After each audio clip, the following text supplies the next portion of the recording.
Kitty.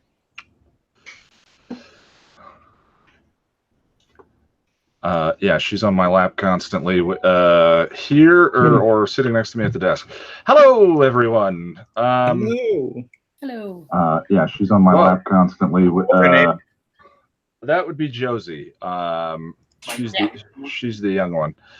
YouTube is not giving me a live update. Oh yeah, there we go. Hello, everyone. This is the Google Hangout. Here, Emily, I'm going to mute you again. Yeah. Yep. This is the monthly Patreon Google Hangout for, well, Patreon. Broadcasting to you live from the inside a tin can still, but we're hoping that that will get better at some point. I don't know if you guys watched the video about the collaboration between Lonnie and myself, but you can hear a good mic in a properly noise-dampened room versus the, again, tin can that I've been recording inside of, which is why I have things like this. But it would have looked weird if I had been holding this in front of my face while I talk on camera. Anyway, that's enough inside baseball. Today, we are talking about Bad Girls and Consequences. And I just want to say welcome to everyone. Walt, haven't seen you in a little while. Russell, hello. A couple months, sorry. It's okay. I know that this particular time slot has made it very difficult for our European followers to join into the discussion. So I'm still not. I like having a regular time slot because I think it makes it less confusing for everyone. But I know there's some people in London and other areas that are struggling to get in. Also, sorry about delaying last week. We'll have the Google Hangout for June, the normal time, the last Saturday of this month. But I appreciate your patience, and I hope you guys enjoyed Buffy versus Dracula. That particular video was, at least part of that video was in my head for, it might be since I did that video for Graduation Day Part 2, but probably earlier than that. What'd you say? It was the poem. Yeah, well, catching the line "Miles to Go" and realizing the connection between that and, spoiler alert, all of season 5 and the way the poem tracks the idea of death and the line specifically is "but miles to go until I sleep," which implies choice or continuing the journey rather than sort of giving in to the circumstances of Graduation Day Part 2. But certainly the gift is about the end of that journey in many different ways. So it's interesting, though, when the metaphor is layered on top of the literal. And certainly there's the metaphor for the end of adolescence and so forth. But I guess we'll get into all of that once we get into. Hello, Charlie. Welcome back. Double Charlies. Like there are two of you. There we go. Wow, Sure. I don't know why I looked in twice. Well, it's also the 29th. That's the last Saturday. 29th. Perfect. Nice long run up.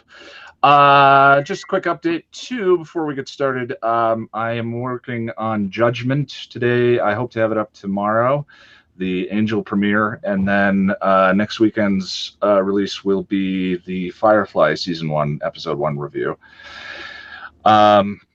which is a massive redonkulous outline that I came up with that took 2 days. It was like 6 hours of watching one episode. Crazy. Anyway, let's get into it. So for anyone who is watching, Buffy versus Dracula was awesome. Thank you, Beach Girl. I do try and keep an eye on chat as I can.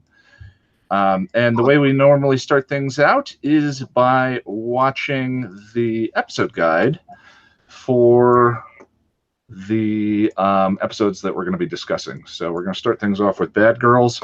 This one is mercifully shorter than some of the ones that we've been watching, at 8 minutes and 50 seconds.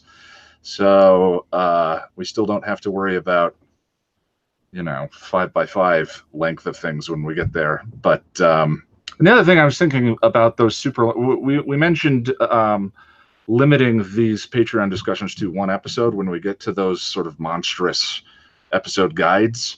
And maybe we could watch the episode guide in pieces and sort of come back for a discussion and so forth.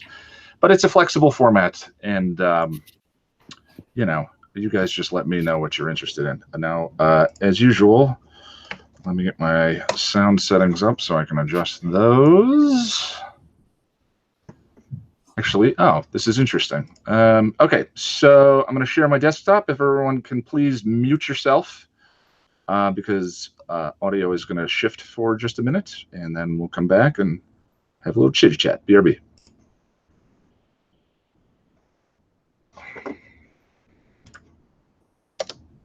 Bad Girls is an episode with an explosion of plot. Finally, we get to talk about Faith. Finally, the mayor's plan begins to come into focus. There's a lot to talk about with this one, including a pair of very strange comparisons that kept jumping to mind while watching it. Let's get into it.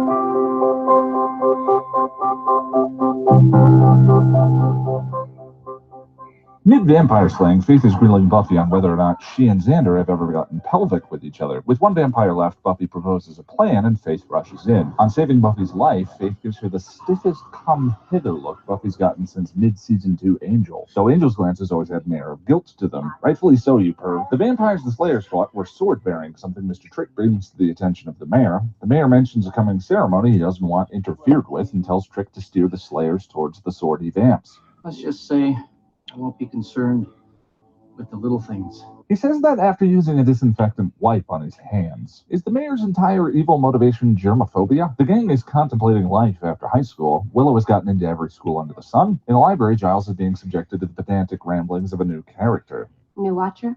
New Watcher. Well, it goes all the way back to Eve, huh? It make us... Is there anything in this change that agrees? You blue. Anything. Would you like me to like you now? Hello. Wesley Wyndham Price. Buffy describes the nature of the swordsy vampires, and Wesley realizes they're the heralds of a demon called Balthazar. Faith enters and reacts poorly to Wesley's presence as well. New Watcher? New Watcher. Screw that. Buffy and Faith set out after an amulet the swordulent vamps are seeking. Faith jumps in again without a plan. Buffy pays the price in being drowned by the vampire leader. I hate it when they drown me. Faith and Buffy bring the amulet to Giles, Buffy now wearing a dark leather jacket. She goes to take her chemistry test and seems oddly excited about her near-death situation with Faith from the night before. Willow says she understands. Faith shows up and interrupts the test with another come-hither look, and Buffy leaves with her out the window. Is there no teacher here? Cue some super sexy vampire hunting. During their dance, there's a moment where Faith is holding Buffy's arm above her head. I was reminded of a marionette. Angel shows up and Buffy vault mounts him. He is unamused and has information for Buffy about the demon seeking the amulet. The demon who apparently did not die. Wesley shows up and Buffy takes the amulet from him and gives it to Angel. As he leaves, they exchange an interesting kiss. Be careful. You know me? I mean it. I really like the chemistry of that. They have the affection of a doting but strong and developed couple. Balthazar is a large, blubbery demon in need of a constant spa day. He sends the swarthy vampires after the two Watchers to get his amulet, which presumably will return him to his normal stature. Buffy and Faith consider jumping in, and Faith suggests they arm themselves first by breaking into the hardware store across the street. When they do break in, the police show up, and Faith and Buffy escape by crashing the car. The next day, the mayor is attacked by a minion of Balthazar's. At Buffy's house, Willow has given Buffy a protection spell, and Buffy tells Willow she probably shouldn't come with her patrolling that night. Willow is obviously hurt. Faith and Buffy go patrolling and are consecutively attacked. They turn the corner and Faith stakes Alan, the mayor's very human advisor. They flee and Angel catches Buffy in the alley. He smells the blood on her hands that is not hers. Wesley and Giles are brought before Balthazar and Wesley wets himself. Angel comes in and saves the day. Buffy joins him and electrocutes Balthazar. Balthazar dies with a foreboding warning about something more dangerous rising than him. And we see Mayor Wilkins become invincible through a ceremony. Buffy confronts Faith at her hotel room. She is now again clothed in a much more Buffy-like outfit. Faith tells Buffy she waited and dumped the body. You don't get it. You killed a man. No, you you don't get it, I don't care. Prepare to have that one on every previously on for the rest of the season. So, let's talk about Faith. This season has been all about shadow selves. The wolf, Giles and Wesley now, Cordelia and Buffy's face-off in Homecoming. Faith has represented some aspect of Buffy herself, but it isn't until Bad Girls that what she is becomes clear. With the exception of the episodes Faith, Hope, and Trick and Revelations, Faith has been relegated mostly to the background. But there have been a few tidbits of information dropped so far this season that, within the context of Bad Girls, begin to make much more sense. And some of it feels familiar, as let's not forget, Buffy has killed a man before. As I said in that guide, it's true that Ted turned out to be a robot and not dead, but that doesn't change the fact that Buffy went after him with the full force of the Slayer power. For a quarter of that episode, she is a murderer. In some ways, her murder was more egregious than Faith's, as Faith's was an act of pure impulse. Buffy's attack was calculated. I was so hoping you'd do that. Interestingly, much of Buffy Season 3 is heavily foreshadowed in Ted. In that episode, John Ritter is taking Joyce away from Buffy, causing in her massive rage that she takes out while slaying.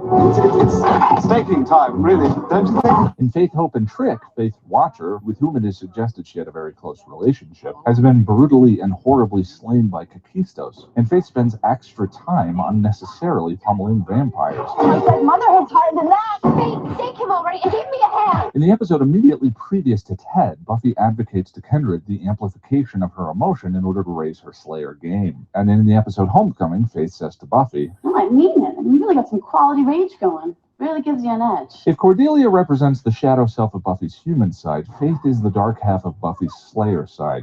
Power unchecked, lacking a moral center. But where Buffy has ties to the world in Xander, Willow, and Giles, Faith's trust is continually crushed. Her first watcher, Diana Fowler, is murdered. She is used as a tool in Revelations by both Xander, who gives her just enough of the truth, and Gwendolyn Post. Hey, a word of advice. You're an idiot. And now she's living in a dodgy hotel, cleaning her clothes in the sink. Witness to Buffy's life with family and friends, a mother in Joyce, a father in Giles, a home to go back to. In addition to Ted, there was another very odd comparison that kept springing to my mind throughout Bad Girls. Superman 3. 2 episodes ago in Helpless, Xander and Oz had a brief conversation about the nature of different kryptonites and their effects on Superman. You're assuming I meant the green kryptonite. I was referring, of course, to the red kryptonite, which drains Superman of his powers. Wrong, the gold kryptonite's a power sucker. Now stick with me here. In Superman 3, Richard Pryor gives Superman a corrupting piece of kryptonite that causes him to turn dark and immoral, engaging in such heinous acts as drinking, casual sex, blowing out the Olympic torch, and straightening the Leaning Tower of Pisa. You can tell he turns dark by the darker, more yuckified version of his supersuit. I wonder what Kryptonian feet smell like anyway. Here, post-drowning, Buffy skews towards Faith's shade of the spectrum, ditching school, stealing, and acting much more rashly. She even dresses in much darker attire throughout her brief flirt with power. In the final scene, once she's come to her senses, her clothing has once again gone back to that brighter or at least more neutral end of the spectrum. Interestingly, Superman's struggle with his inner dark side culminates in a scene where he splits into his component parts, good and evil, light and shadow, moral and immoral, and the two fight to the death in a very literal demonstration of Jungian individuation. Ultimately, the line between light and dark isn't defined by the lack of mistakes. We've covered earlier in this season that a good person is defined by how they take responsibility for their mistakes, not in the total avoidance of them. When Buffy beat Ted to death, she owned up to it. Here, Faith avoids and denies responsibility. In the end, Faith may already be beyond reach. She says she doesn't care about the murder, but we can see by her faith at Alan's death that she's feeling anything but indifference. The betrayal she has suffered and her frequent isolation have pushed her into defensive walls and posturing. I have only one minor quibble with this episode, and it's that at the moment of Alan's staking, Buffy says Faith no. Faith, no! It feels like a missed opportunity to me on two fronts. First, it makes Faith look a little stupid and too impulsive. The way the shot is blocked, it takes hours between when Buffy yells and Faith stakes. The second is there is a real missed opportunity here for some gray area with Buffy. This is a pivotal moment in the season and raises all the important questions about Slayers and morality. It would have been so much more compelling to have just tossed Buffy in the deep end, so to speak. The moral and philosophical implications of Bad Girls haven't quite been brought up yet, so I'm going to leave those for a little bit later. But it's a wonderful episode, and it feels fantastic to be brought back into Faith and the Mayor's subplot. With only a couple of short, joyful detours, Season 3 now continues to pick up speed, leading right up to graduation day.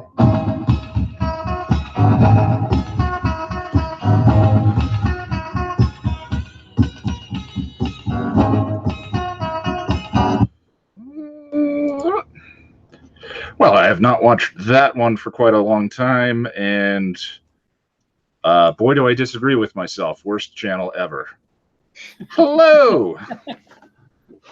Yeah. That one's interesting. Also, it's funny. We'll get into it, but I think that for me, I didn't really wrap my mind around Faith's arc until 5x5, and so man, do I feel like that was a disservice to these next two videos. The Wesley montage aside.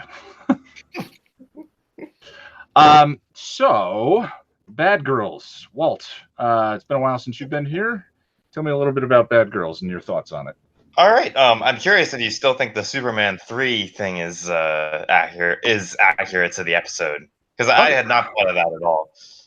I don't know. Other than aesthetically, actually, I think there is something to that comparison. The Superman 3 version is the very on the nose version of what the sort of the metaphorical interaction is going on between Faith and Buffy. But it had also been a while since I watched Superman 3, and I didn't punish myself by rewatching it when I wrote this guide. So most of it terrible? I saw some. I don't want to step on some people in the comments who said they're a fan of Superman 3. It does have Richard Pryor. So yes, but anyway, go ahead, Walt. But yeah, so everyone else is going to talk about Faith, so I think I will go with Wesley, who at this time in his introduction does not deserve the amusing montage, but later on definitely will. It's fun. The Giles Wesley thing that you mentioned is kind of mirrored by the villains in the episode. You get the mayor, who is definitely a Giles counterpart, and will be shown to be that by the end of the season. And you kind of have the goofy guy in the tub, Balthazar, I think. Yeah. Who is not that far off from Wesley at this time in his life. Like he's an old, like he's the old stale version of the Watchers Council from the villain's perspective, I think. Okay. I don't think that was their intent in putting him into the episode. I think he's just a goofy villain. But I was thinking, why is he here? And that was the best I could come up with. So Wesley ends up growing past the old man stuck in a tub Watchers Council later on in his kind of tenure on in Buffy and Angel. And Balthazar is stuck and ends up getting electrocuted by not getting my amulet. Yeah. And yes, I just want to say that. Fair enough. No, I think there's something to that comparison. That's another thing is sort of watching this. Mm-hmm. I mean, one of the weird byproducts of doing the channel the way that I have, as opposed to say writing a book where essays build on each other and I get to go back and re-edit and correct or fix ideas along the way, is that my own view of the series and of many of the themes have evolved as things have come along. And I think it is an interesting question. Why is Balthazar Balthazar? I think that there are, I've learned from Sarah that there are many decisions that seem casual when it comes to design and the show itself that are more motivated than that. And I think it's nowhere near the strongest plot of the episode. Like, he basically sits in a tub for a while and then gets killed off. But like, I do try and like look at the villains other than Faith, obviously, and I'm like, why are they here? Yes, and I think I mean I wanted to throw that out to you guys, but because it dawned on me a reason why Balthazar is here and why he looks the way he might look. But and the other thing to keep in mind is these two episodes. I said Amends was Angel episode 0, but these two episodes are Angel episode 0.5, for lack of a better, more articulate description, because besides all of the characters meeting all of that. Faith is definitely a wonderful setup for what Angel will become, and then what Angel is when she's on the show itself. So there's a lot of Angel here, which I think is interesting. But anyway, I didn't mean to step on your point. Oh no, that's very valid. I haven't watched the episodes in quite a while, so I'm just kind of thinking through things as they come up. Yeah, no worries. Well, the other challenge with these two is how plot heavy they are. Really need these to get through the season. Yeah, as opposed to sort of the self-contained ideas like the Zeppo that are a finished thought from beginning to end, and are not as much about moving the pieces around, but examining who the pieces are. I think these episodes can, to some degree, be a little bit more of a challenge to talk about. Sarah, do you agree? Do you disagree? Tell me about the episode. I like the episode. In a lot of ways, it's really good. I have a problem with Balthazar. Okay. He plays into the sort of let's use fat people to show disgust thing that not so fun to watch when you are fat. Yeah. Yeah. So I don't like that. But sort of trying to put that aside. And also Joyce's weird, like, diet thing, which is weird and unnecessary. What was the diet thing? I missed that on this rewatch. I actually know about this. I actually listened to Lonnie's podcast about the episode a few days ago. So I was prepped for this. Basically, the diet thing was the scene where Buffy comes in the house and then Joyce is talking, and like they want to don't you want to skip the diet some days or whatever, and she wants to make like waffles with Buffy. Oh, right. Yeah, it's totally unnecessary. Like, Joyce is tiny and healthy, and so is Buffy, and suddenly they have to diet, which in an episode that has this like gross fat demon thing, it's just really. Do you think that they were? Do you think that's sort of like the Tara and the bury your gaze trope, where more ignorance than they were doing it deliberately? I don't think it's deliberate. I think it's internalized, misogyny and fat phobia. Something that hasn't aged well. Yeah, there's kind of an interesting thing in this one about sort of expressions of femininity. Like, I love that Faith's costuming has this sort of soft butch quality to it that's sort of like playing with different kinds of femininity. And then we have Buffy at her like uber femme. Right. And then going into like with the purple thing, which is beautiful, but like it's uber femme. And then going into like she gets more into Faith's soft butch thing as it gets darker. And then at the end she's uber femme in the blue thing. So yeah, it's interesting, the sort of like playing with femininity, and then they have the whole thing with Joyce and the diet, and I don't quite know what to make of it. Lonnie and Noel had like interesting thoughts. The diet itself. Yeah. Well, just so that this isn't so gendered, when I was Buffy's age in the 90s, I kind of remember my mom being on a diet quite a bit. Well, being of normal human proportions as well. My mom too, and she's a size 8. Yeah, now I'm an adult male, very adult male, and of generous proportions myself, and I'm consistently on a diet. So to me, it smacked of a detail that was very adult. Let's find a character trait for Joyce. It's just unfortunate that, well, I mean, Joyce's character is a bit of a challenge throughout the seasons as it is. But it's just it's unfortunate that it ends up gendered, not necessarily as a result of her single parenthood, rather that storytelling element feels that way because what's his name is not present. But maybe I'm trying to give the benefit of the doubt. I get exactly what you're saying, and boy, in an episode with Balthazar where they're playing on that trope, it's definitely gross and unfortunate. Yeah. Yeah. Don't know what to make of it. Nick, sir, hello. How are you? Tired. I've been replacing a deck.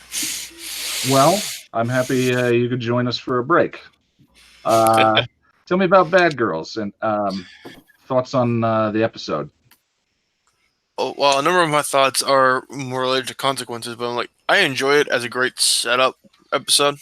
Just seeing, because like even when I was watching the first time, you could see plot threads that you felt were going places. Yeah, it's just like even rewatching them, I'm just like, I know where these end up. I just love seeing all the pieces start to fall. Yeah. Oh, well, I mean, that's definitely the nature of these sorts of plotty episodes, right? Yeah. Also, one of the favorite headcanon things for like the whole second thing is that like those two characters probably perceive the world a little bit faster than we do. So what is like a second they could fill the time up with like a couple. You're talking about when she stabs Alan? Yeah. Yeah. Yeah. Because they're supposed to be exceptionally superhuman at that point. Yeah, I just felt like the editing does that scene a disservice. It's not anything on the writing or the performances.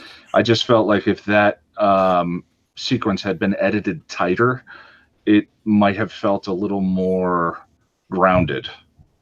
As it is, it's pretty stagey, which is unfortunate to use it as a pejorative, but there we are. Boris. Hey, yeah, there was some. The sound was coming in on other person's end. So yeah, this episode. As I mentioned, I did listen to Lonnie's podcast, so that kind of put some things around. I think we're gonna save the lesbian subtext thing for the next one, but like, just I guess to bring this up now, like, they made the point that like there's definitely some unfortunate implications with like how the fact that like the whole lesbian thing is kind of related to like evilness and bad or like bad behavior, and that's a bit unfortunate. Yeah, I kind of have that issue with sexuality in general in the first 3 seasons. We've talked about how the first sex positive portrayal is Oz and Buffy in Graduation Day. Or Oz and Buffy. Oz and Willow. That's a weird pairing I've never considered. That's an odd ship. Boz it's Boz. You can't do anything else. That makes it even worse. No, the Boz should never exist. The Boz. By making Angelus sort of a consequence, an implied consequence of sex, where I think that the interpretation of the text is really her giving up responsibility. But it is, there's a lot of people that believe that is the consequence of the sexy time that occurs in that episode. And then here again, Faith is very sex forward. And Sarah, I know we've talked about, I had one interpretation of that, and you laid another one out there, which after having written the 5x5 review, is much more clear to me. But I think I was just bummed that here again we have sex is bad and evil, even though I know that's a fairly common both horror and teenage trope. Sorry, I got a little badly there. I didn't mean to step on your point, Boris. Where were you going with that? Well, I think I brought up the Faith thing enough.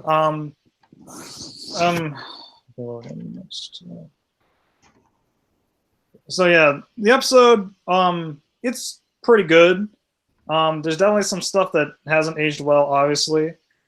But of course, what has aged well is Wesley, and we all love him. Some more than others. Yeah. So like, it's definitely fun to go back to these episodes for him, just given that like he especially seems a lot more sympathetic now, because you're like, man, they did not give him a chance at all. They just were like, nope. It was pretty annoying. But also, Alexis Denisov, man, he nailed this part right away. He knew what he was doing. Just watching these episodes, like I just loved his presence so much. Well, I think it's difficult to point out a character that has a more self-evident set of changes throughout any of the Buffyverse, other than, I mean, Willow.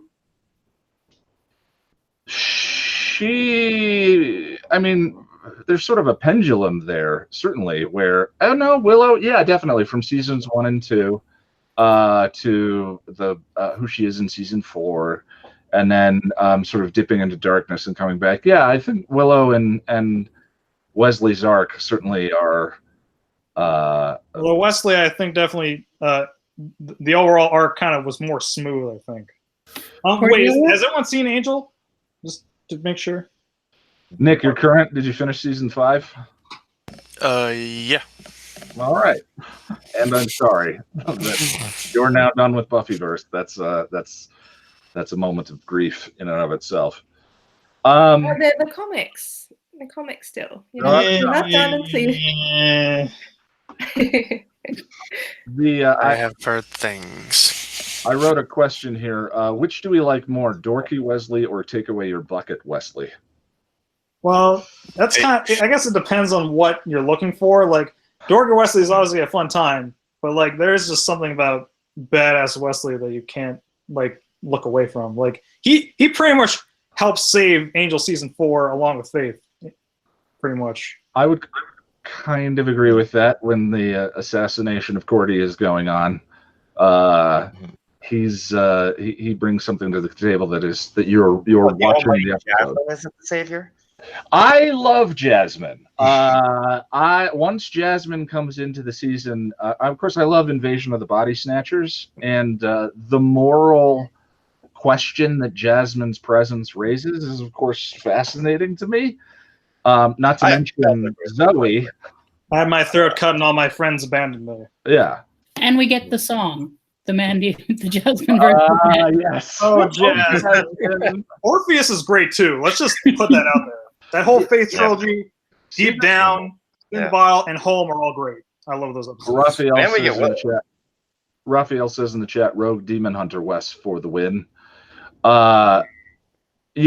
What's a rogue demon, though? What's a rogue demon? Cat, stop it. I kind of wanted to see that period where he was the rogue demon hunter. Oh, that's chicken. Well, it's interesting writing the Angel season 1 episode guide. The moments of his ability are easy to miss, but they are there. In the magical pregnancy episode that he's a part of very early on, is it Expecting? Yeah. He's a crack shot. He's the one who manages to hit the can. The demon is afraid of him in the opening episode where he shows up. That's the entire reason I wanted to know. It's just like, why are demons afraid of Wesley? Okay, yeah, it's Pringles. I also say in general, like he's kind of like the Neville Longbottom of this universe, because he's that guy that started out like kind of incompetent, and then like he had like bad circumstances and all that, and then like just gradually just became like real badass. But like with Wesley, of course, it goes way darker. Like it's pretty crazy. Yeah. Well, and I think one of the elements I've described, I think I've been described in one of the top 10 lists, Wesley as one of the tragic heroes of the Buffyverse, and I think part of the defining bit of that is the fatal flaw that leads him to his end. And that is present here. I mean, we were talking about how Angel is forecast, or rather broadcast, in this episode. And hi, Emily. Give me just one sec. Moments.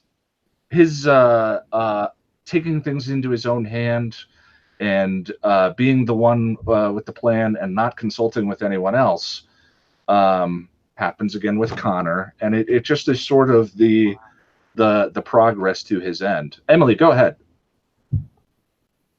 Okay.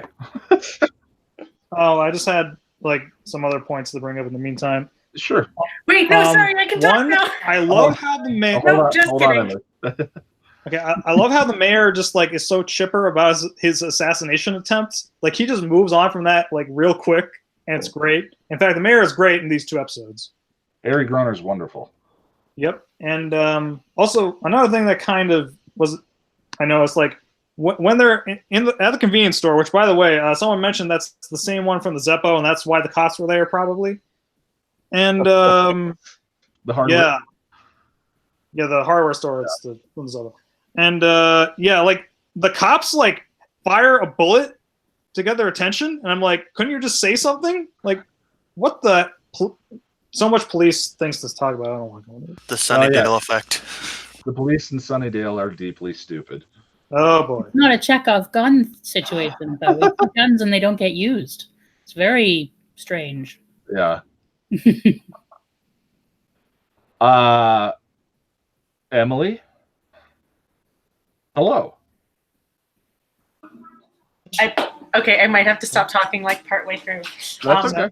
I have Post-its, and please don't mind my boss walking in the background. Okay. So I'm just going to completely ignore everything that's just been said because I don't have a lot of time. Okay. I'm sorry. But one thing about not everything, but one thing about the Alan being killed scene is I noticed on my rewatch, which was a week ago, because it was before you changed the time. Wait around, but Buffy touches Alan. Alan grabs Buffy as she comes around the corner, which gives her like an extra moment of maybe this isn't a vampire.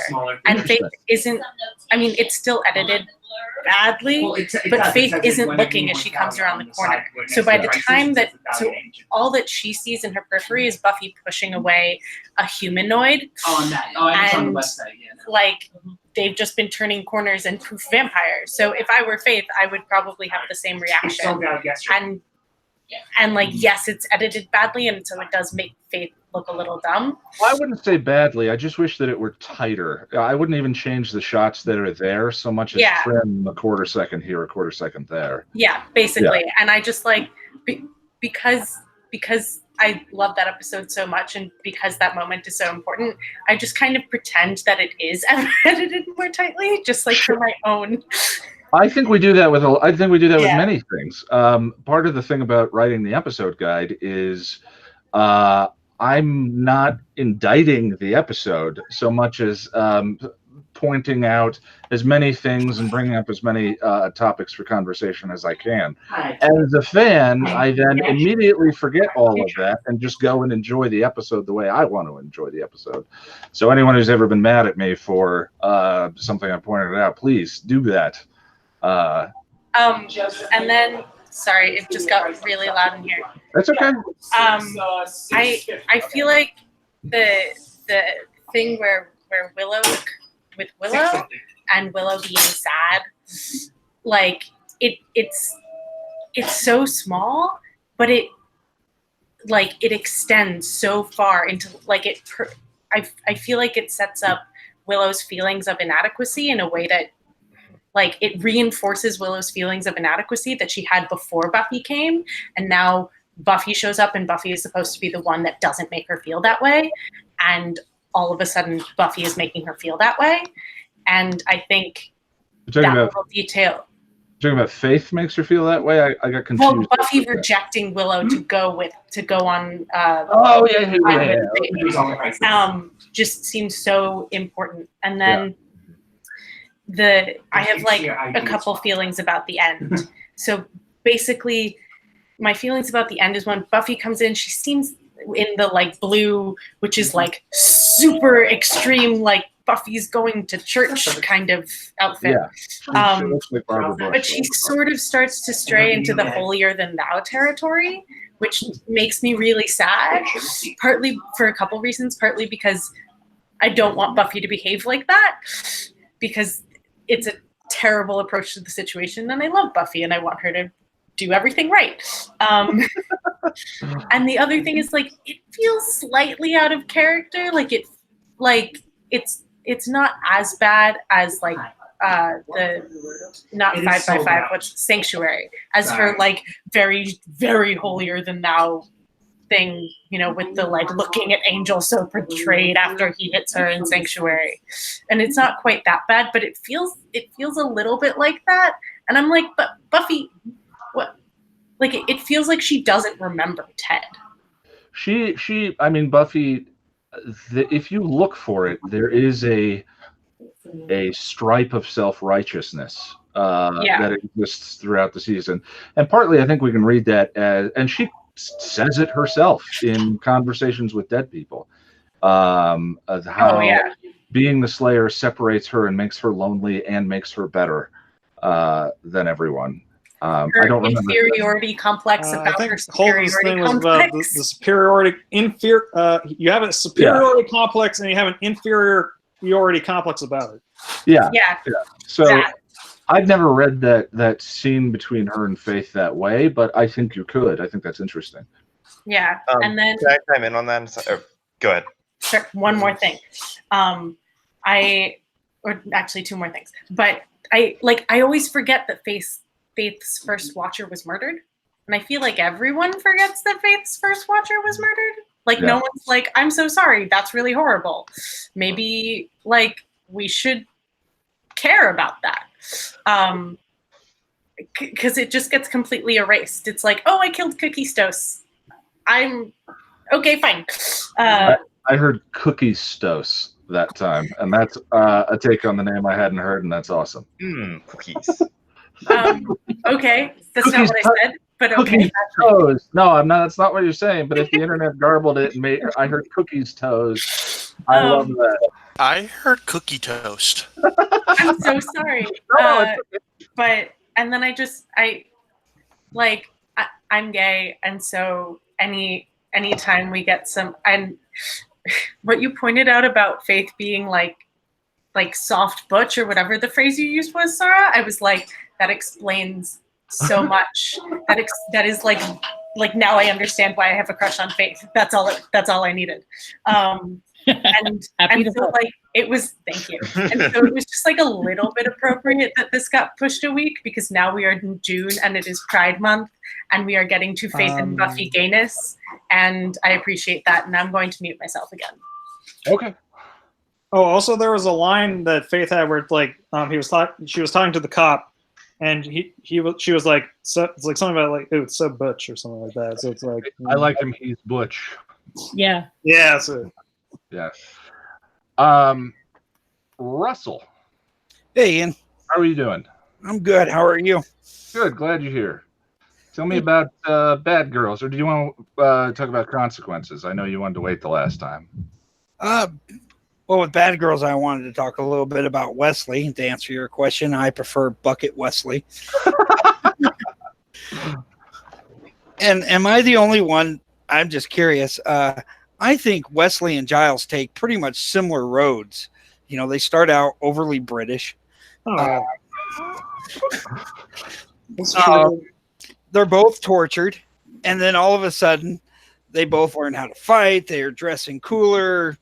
And with Wesley, he kind of has that, I don't know if anybody's seen 24, but kind of that Jack Bauer thing going for him, where he's still good.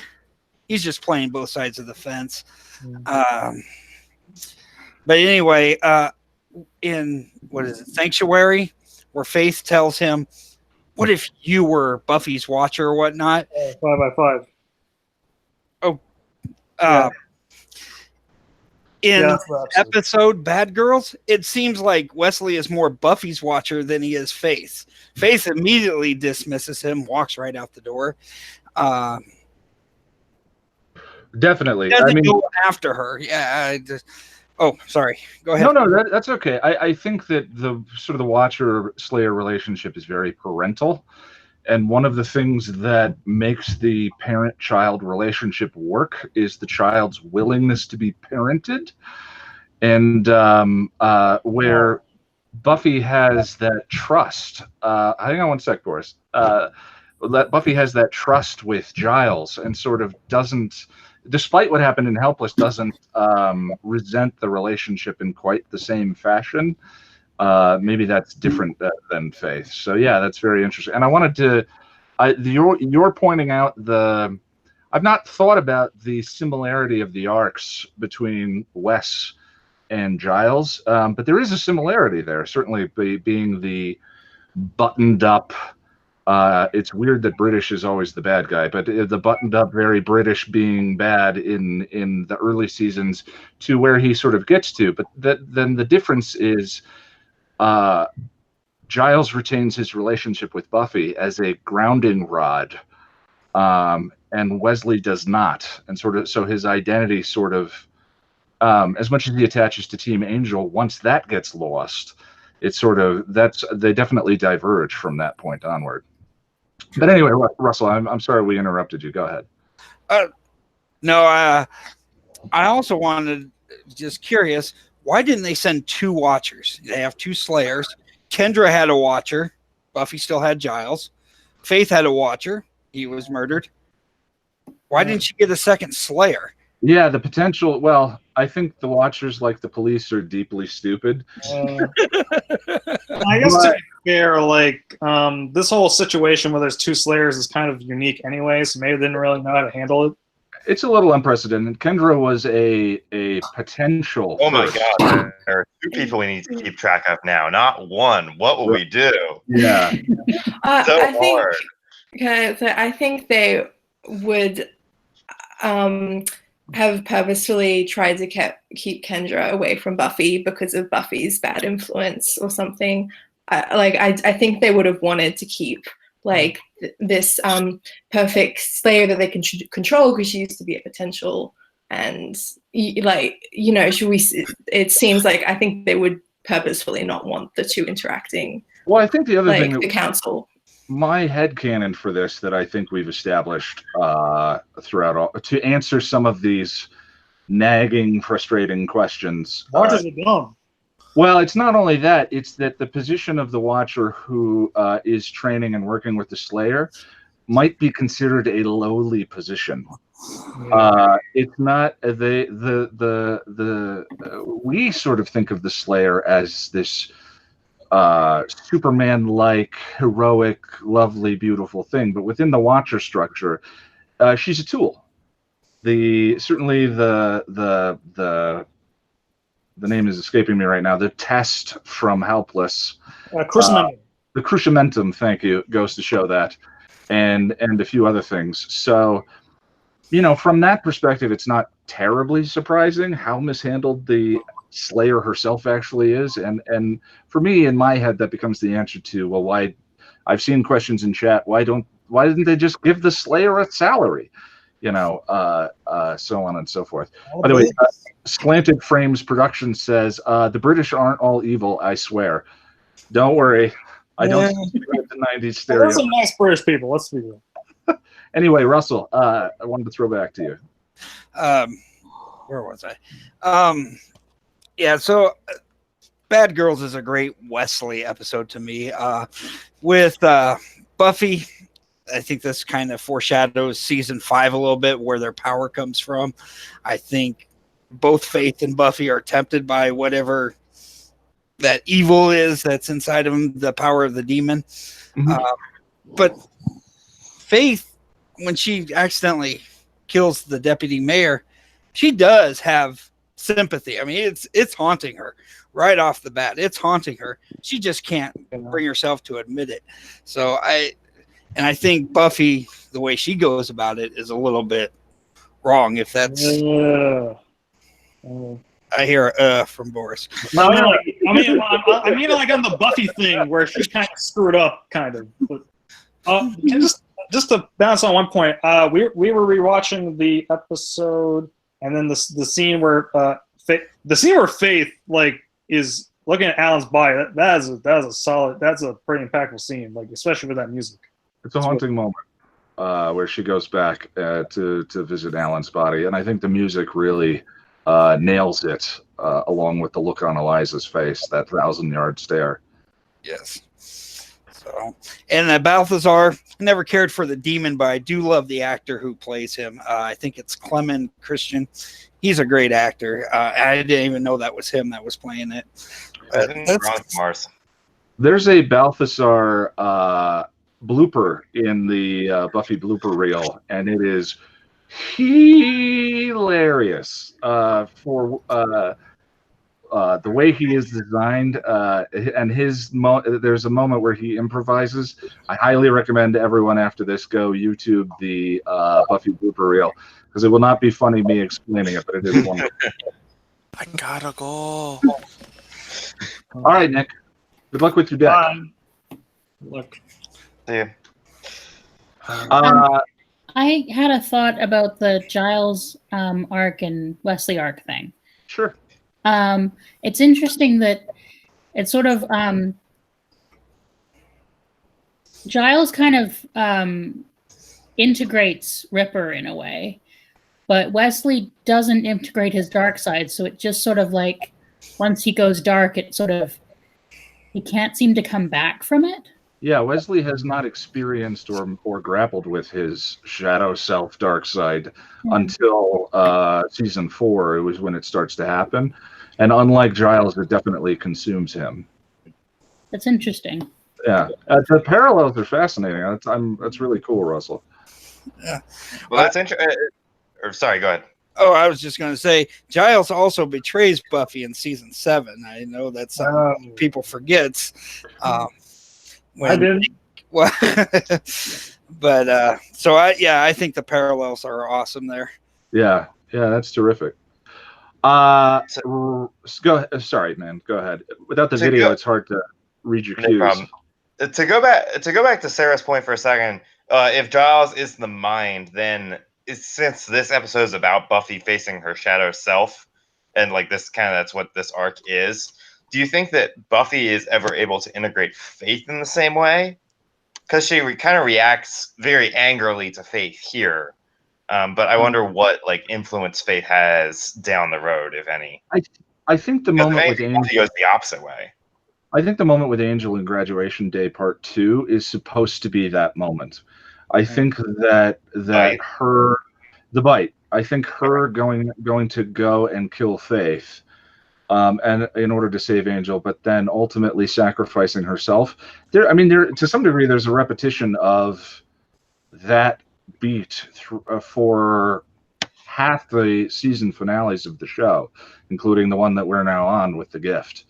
But I think that's what that moment is supposed to be, is her integration, and it goes from that moment to the dream sequence with her and Faith, and sort of ends there. And once she kisses, maintain that darkness in seasons 4 and 5, though, at least not. Well, but it's interesting that she does start wearing more Faith-like clothes, and she adopts the leather pants. And maintaining that darkness isn't specifically what that Jungian individuation process is, so much as being responsible for it. Where Cordy was that manifestation before, which ended in Homecoming, and Buffy sort of understanding her own alpha nature and her own beauty queen nature, for lack of a better proper term for that. Once that's done, Cordy is no longer her shadow self, because that has sort of been integrated into her personality, and presumably that's the intention with Faith in this season, at the end of this season. I actually kind of believe that the integration of Buffy and Faith is kind of a series-long process, because especially with the scene we get in End of Days, where we have Faith talking about the power, her being in charge and stuff, and how she kind of understood Buffy in a way that she'd never had before. And this, if we go back to Sanctuary, we have the whole scene where you don't know what it's like stuff. I forgot what the exact words were. Where it's where nothing you do means anything, and that because between Sanctuary and End of Days, with Buffy, we basically have her fall and get into a real dark place, and there's some Faith parallels and stuff, and I think she kind of comes out of it understanding Faith more than ever than that point. And then with Faith, you obviously have her going to jail and all that stuff with on Angel and the season 7 stuff. Obviously. I think that reading works, especially because the whole shadow self idea doesn't really reoccur again after Faith. I think that was a way of understanding and reading Cordy and what the storytelling process was there, and of Faith. But in season 4, there's not that psychological dynamic between Buffy and another character other than Faith when she comes back in that season. You could read Glory that way, as Glory and Dawn are split halves of Buffy's personality, but I don't think that that's intended as a sort of Jungian portrayal, the way the previous versions were in seasons 3 and season 2. So yeah, I think that holds up. And then their conversation in season 7. Thank God we're hot chicks with superpowers. You know, there is suddenly that peace, there is suddenly that equality and the balance again between the two of them. So yeah, I like that. I'm Charlie. I think we're looking at your couch now, so we'll wait a minute on that one. It's like a blanket. Or a hoodie.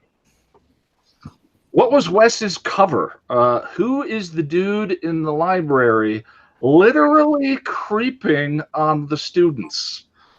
First word jail, second word bait. Oh. Yeah.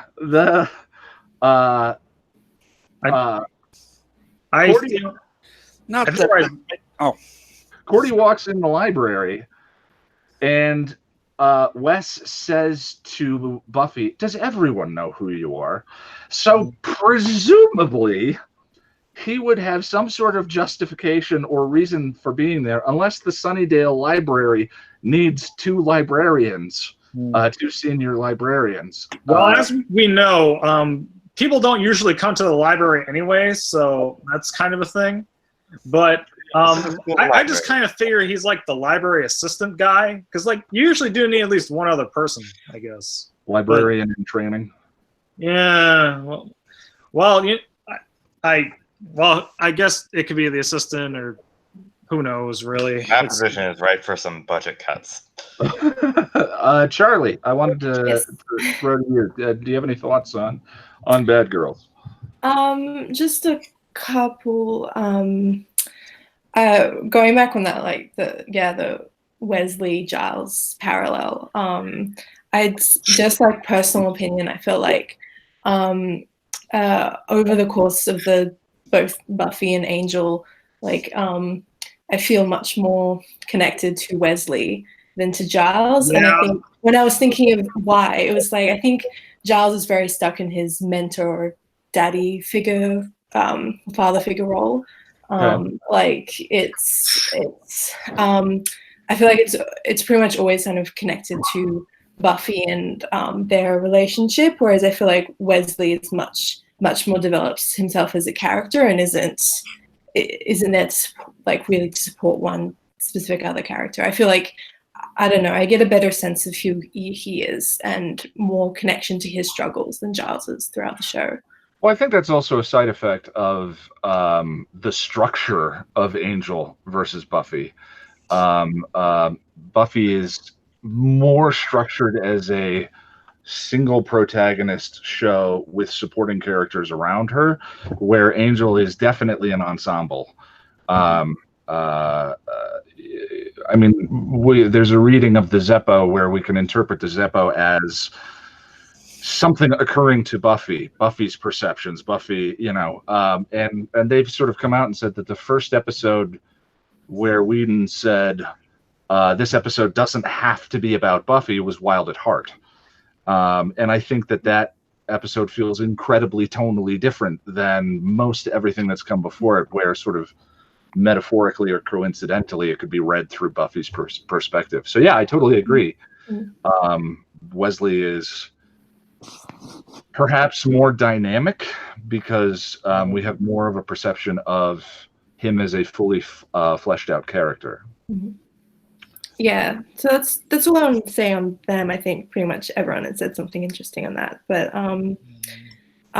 yeah, then there's the whole Buffy Faith sort of subtext sort of thing, which I think it's definitely there. Like it's I'm pretty sure I've heard somewhere that, you know, that Whedon or someone have like confirmed it or anything like that, but something like that. But it's definitely there, and I feel a bit validated, like spoilers for the comics. In the comics, it's shown that Buffy is bisexual and is attracted to women, whereas I feel in the show it's a bit, it is a bit sort of glossed over and kind of hidden by that trope. Buffy's bi. Sorry, I got really excited. That was sorry.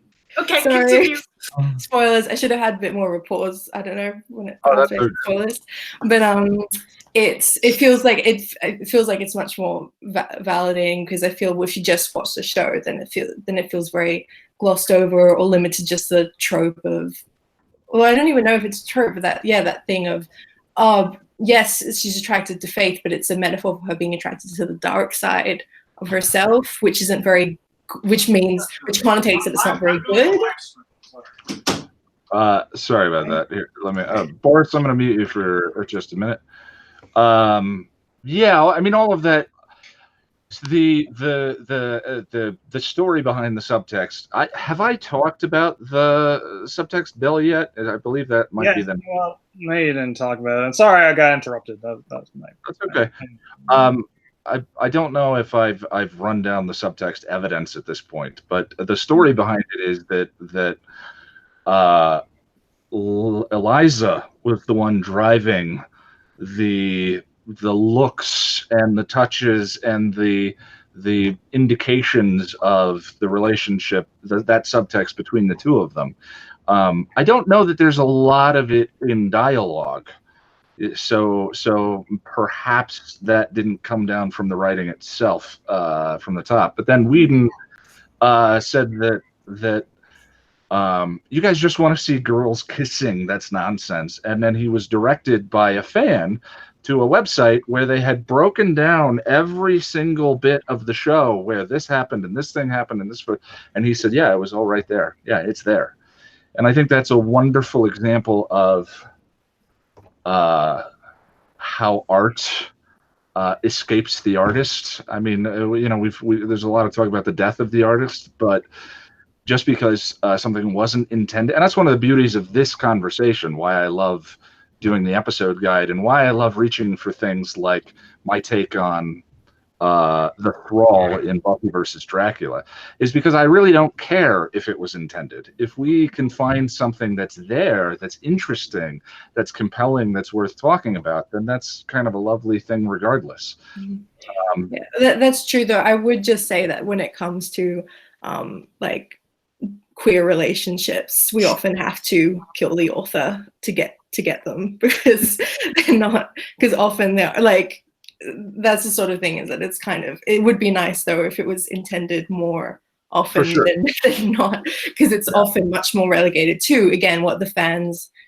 see, and you know, rather than what was intended, or it was intended just to get to reel people in, but not to actually pay off. So it would be nice if we didn't have to kill the author as much to get it, basically. Well, I mean, and I think that Buffy is, we've talked about the tip of a major transition when it came to television, a major landmark shift in not just the way these sort of season arc stories were told, along with the X-Files and other things that I've mentioned before, but in content. And I wonder if Tara and Willow were an attempt to get at what you're talking about, which was to not have it be bring your own subtext, but to have it be the text, and to have it be present. And then they wandered into the infamous trope that I get to talk about next season. But anyway, I'm curious. the barrier gaze thing, did they basically invent that? Was that around before them, or has it been like a thing since? Oh, it's one of the first, like, can say, like, Yeah, go the ahead. first film in the 60s that when the Hays Code that they meant, because there was the Hays Code which prohibited any sort of same-sex sort of stuff, and then the Hays Code just it was a film that was being made during the Hays Code and then came out just after it, and it was one with Audrey Hepburn. I think The Children's Hour it was called.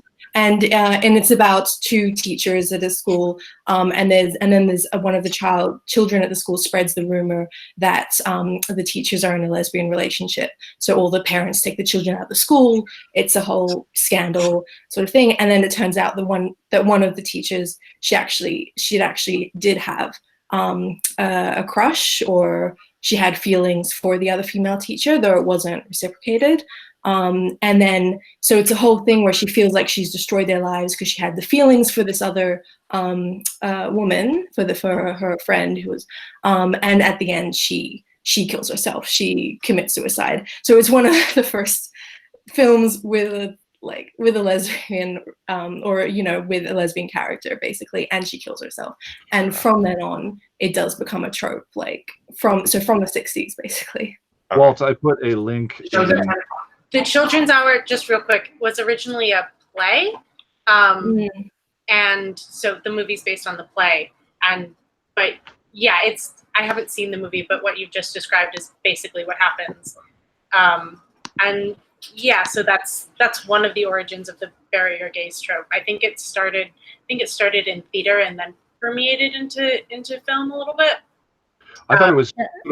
Rowan Ellis has a good YouTube video breaking it down. I just put a link in the stream chat to the Vox video called "Why So Many Queer Female Characters Die on Television," which I read something a couple years like that. I think it was like Autostrad or something like that. Like a list of a bunch of them. And the author of that list thought that Tara was one of the less egregious examples. But it listed them, and I think most of them were after Buffy. But yeah, that's good to know. Yeah, and I mean, there's always that challenge and that question is that I was trying to get at a little bit in the Guns first episode, which is that are these portrayals a problem? Should a gay character never die in a story, or what is the thing? And in my head, or rather as I understand it, it's a lack of proper representation. When this is the only representation, it becomes this ugly, egregious thing that I feel like the universe needs to balance itself to sort of bring these things back. But there are modifiers and qualifiers. I feel certain things about sexual assault in stories, like what is the purpose of the assault? And so if you talk about what happened in Seeing Red, which was this contrived, ridiculous thing that Buffy has probably been through a million times before to hobble her to be a victim of an attack in order to develop a male character's story. That's this ugly, egregious, awful use of violence against women. But it's not that we never tell those stories. It's intent that matters quite a bit. Emily, I'm sorry, I didn't mean to. I just wanted to get that out there. Sorry, had to unmute my mic again.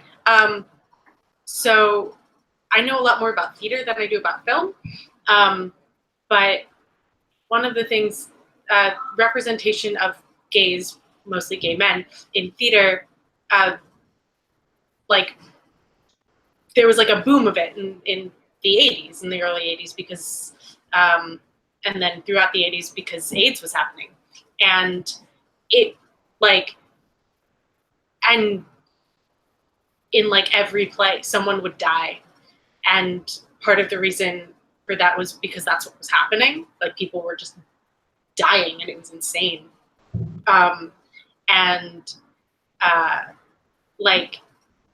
And so I feel like that probably had something to do with it, just having this precedent of despite the fact that circumstances were different. It's like, yeah, okay, we've been like everything we've seen with gay men in it, one or both of them have died. I went to see, there was a revival of Falsettos on Broadway, which is a musical, and there's a gay male couple in it at the beginning of the second act. They sing a song and they're like, it's 1981. And they went, oh, someone's gonna die. Like, it's sad. But I feel like when we're talking about gay representation in media, one of the hard things is like you can't ignore theater, because like it all comes out of there. A lot of it started there because it was easier to put gay men specifically, because there's so many so much more representation of gay men than there is of women. It was easier to put them on stage than on screen because just like of the audience you were getting. But like I said, the Children's Hour was a play first, and because it's also about race and the fact that I don't know if this is true in the movie, but the two women, one of them is Black. Not in the film, they're two white women there. Yeah, in the play, one of them is Black. So it sort of changes everything. It changes a lot, and so it makes it about race. And even though that's like still that's considered one of like the first lesbian pieces of representation or whatever.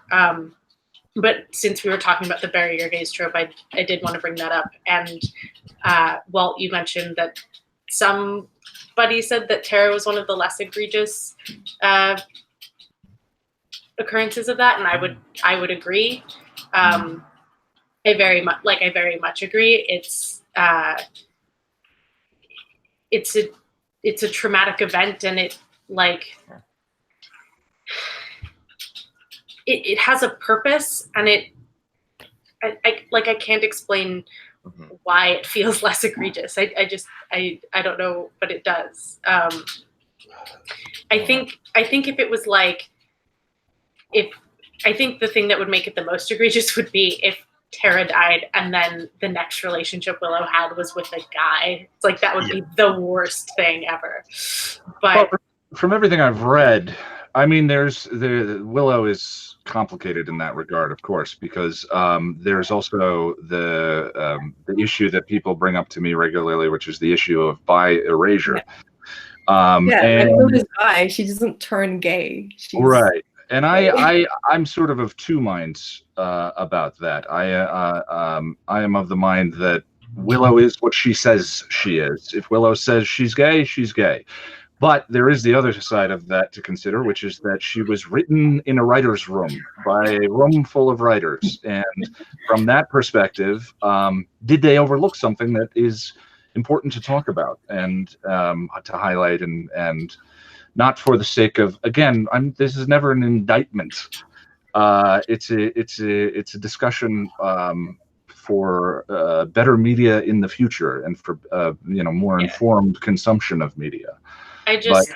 One of my favorite lines is when the Buffy bot sort of gets out and she has to talk to she's like, Willow, you're my friend. You're recently gay. And I love that line because like the sort of discovering of like my own sexuality, but it was also sort of a like, I am recently gay. Like it's just this very weird thing. It's no longer recent, but I love that line, and I think it's hilarious and strangely accurate.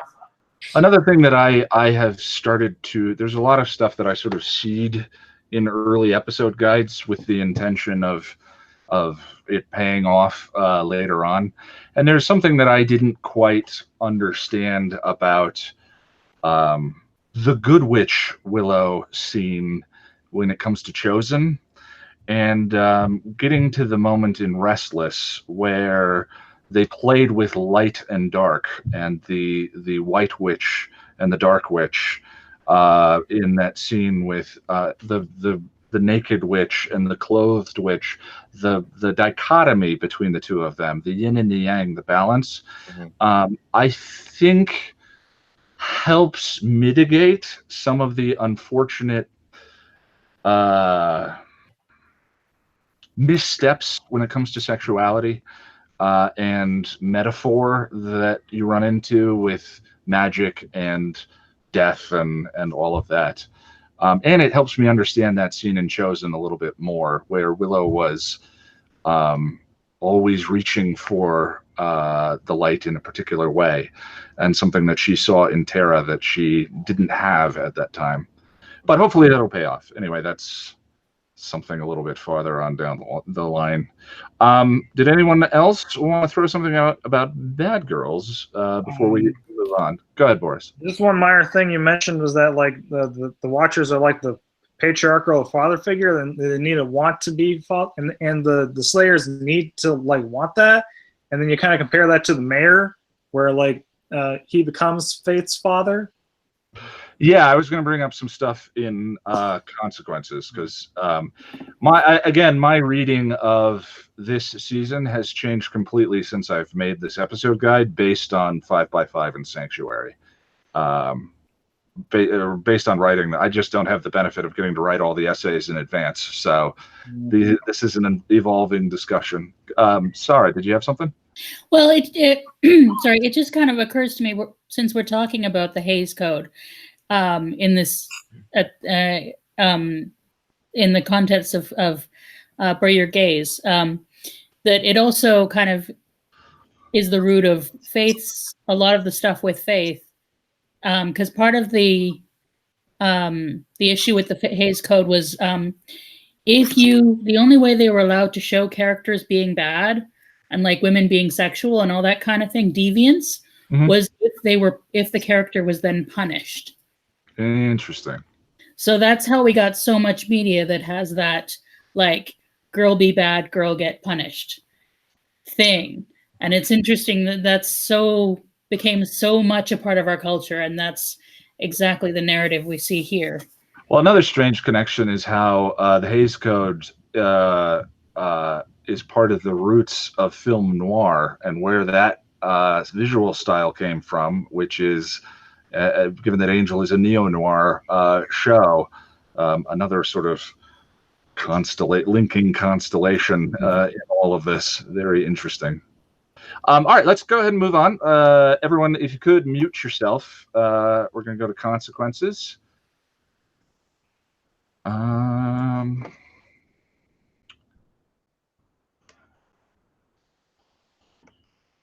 Just one second, everyone.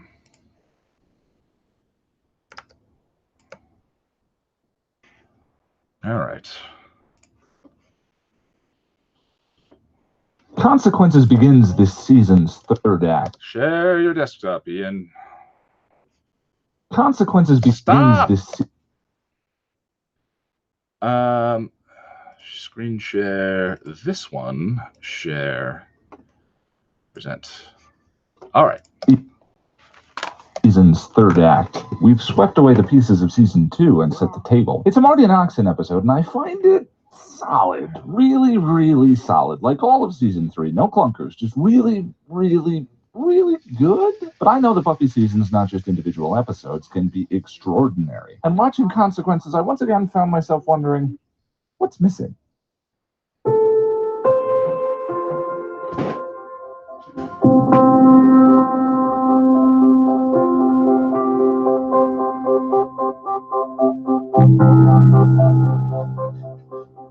Buffy is plagued by nightmares about Alan's death. I like the juxtaposition in this dream. Buffy is drowning from the guilt over Alan's death, and any attempts she makes to save herself from them are stymied by Faith. And let's not forget, Faith dumped Alan's body in the water. Back in the real world, Alan's body has been discovered. Wesley puts Faith and Buffy on the case of researching Alan's murder, and Cordelia meets Wesley for the first time. You teach psychology. I take psychology. She's a student. First word jail, second word bait. Interesting what book she came in looking for. What did you mean? Psych class. Freud and Young. Buffy pleads with Faith to let them both come clean. Faith, we have to tell. I can't pretend to investigate this. I can't pretend that I don't know. Oh, I see, but you can pretend that Angel's still dead when you need to protect him.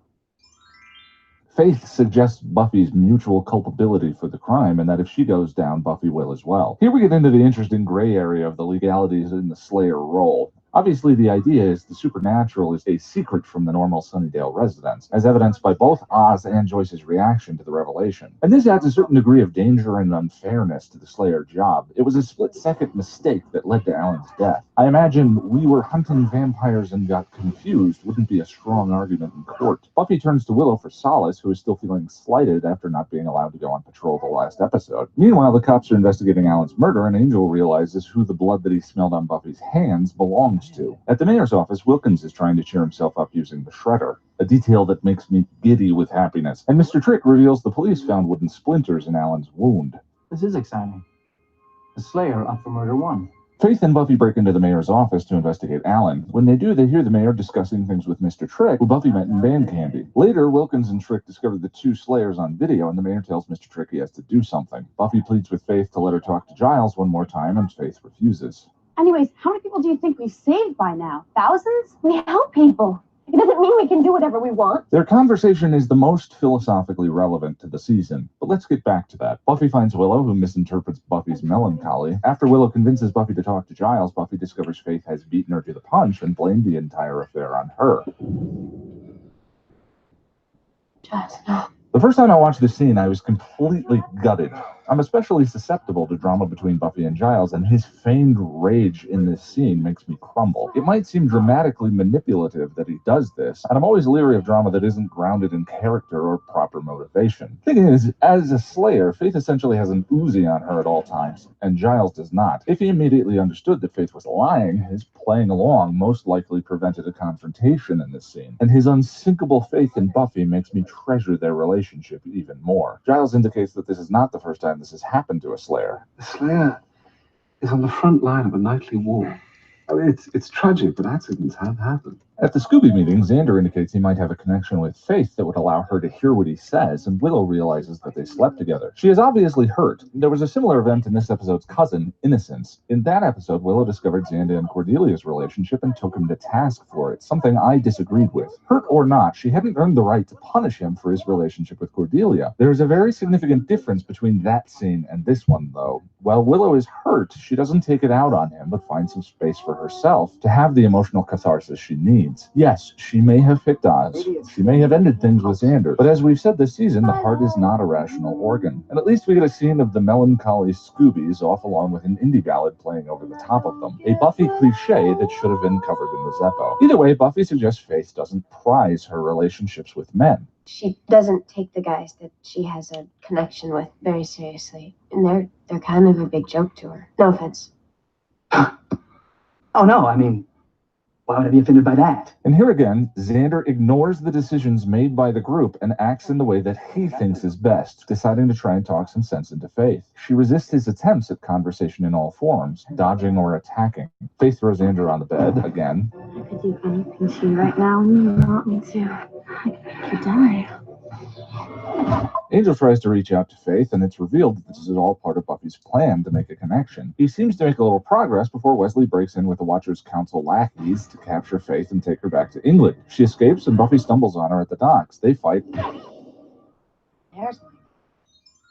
and are attacked by Trick and the gang. Faith saves Buffy, restoring everyone's trust in her, and the episode ends with Faith appearing before the mayor, offering to spy for him. So let's get back to Faith and Buffy's conversation. Anyways, how many people do you think we've saved by now? Thousands? She's attempting to apply a sloppy utilitarian framework to the collateral damage that is Alan. One death in the name of hundreds. The needs of the many outweigh the needs of the few, or the one. Does Faith's freedom and continued involvement as Slayer mean more than the loss of just one individual? Utilitarianism's simplicity is both what is seductive about it and what is fundamentally flawed about it. You just cannot simplify all the complexity of a human life to a single digit. Even if you could process the complexity of a person's past and figured out some valuation for their choices made, you simply can't value a person's potential future. As an example, what if Alan really was, as the mayor thought, going to betray him to Buffy and Faith? He might have been able to provide them information that could have stopped the mayor's plans and saved many lives. If there is math to existence, it's an equation we're simply not capable of reading in its entirety. But it does not mean that we get to pass judgment on people like we're better than everybody else. We are better. Here, Faith and Buffy represent opposite ends of the stages of moral development. There's a link to the Wikipedia article in the description. What the stages describe are the reasons individuals do or do not behave ethically. People in the first stage of development focus only on the direct repercussions of their actions as they apply to themselves. What punishment can be incurred for what I'm going to do or what I have done? That is the basis of their ethics. And after all, who is physically even capable of punishing a slayer? What ramifications for them can there truly be without them being willing to submit to them themselves? And at the other end of the spectrum, you have individuals whose morality is based on a set of universal ethical principles. That person acts because it is right, regardless of punishment, one way or the other. In Ted, Buffy didn't need to submit to police investigation. She chose to. I hit him. I hit him. Thing is, we already have a precedent in this season for whether or not Faith honestly believes what she says here. As she said, she is superior in power to everyone else. There is no one who is capable of punishing her for her actions. I don't need an intervention here. Oh, don't you? You must have known it was wrong, seeing as or you wouldn't have hidden it from all of us. If she truly believed the things she was saying, then why keep it a secret? And the episode Helpless refuted Faith's argument as well, through inverting the same scenario. In that episode, the council attempted to lord Buffy's physical weakness over her as evidence of inferiority, and she proved them wrong. Power does not make you special. But we know, of course, that Faith probably doesn't believe the things she's saying. Came out of nowhere.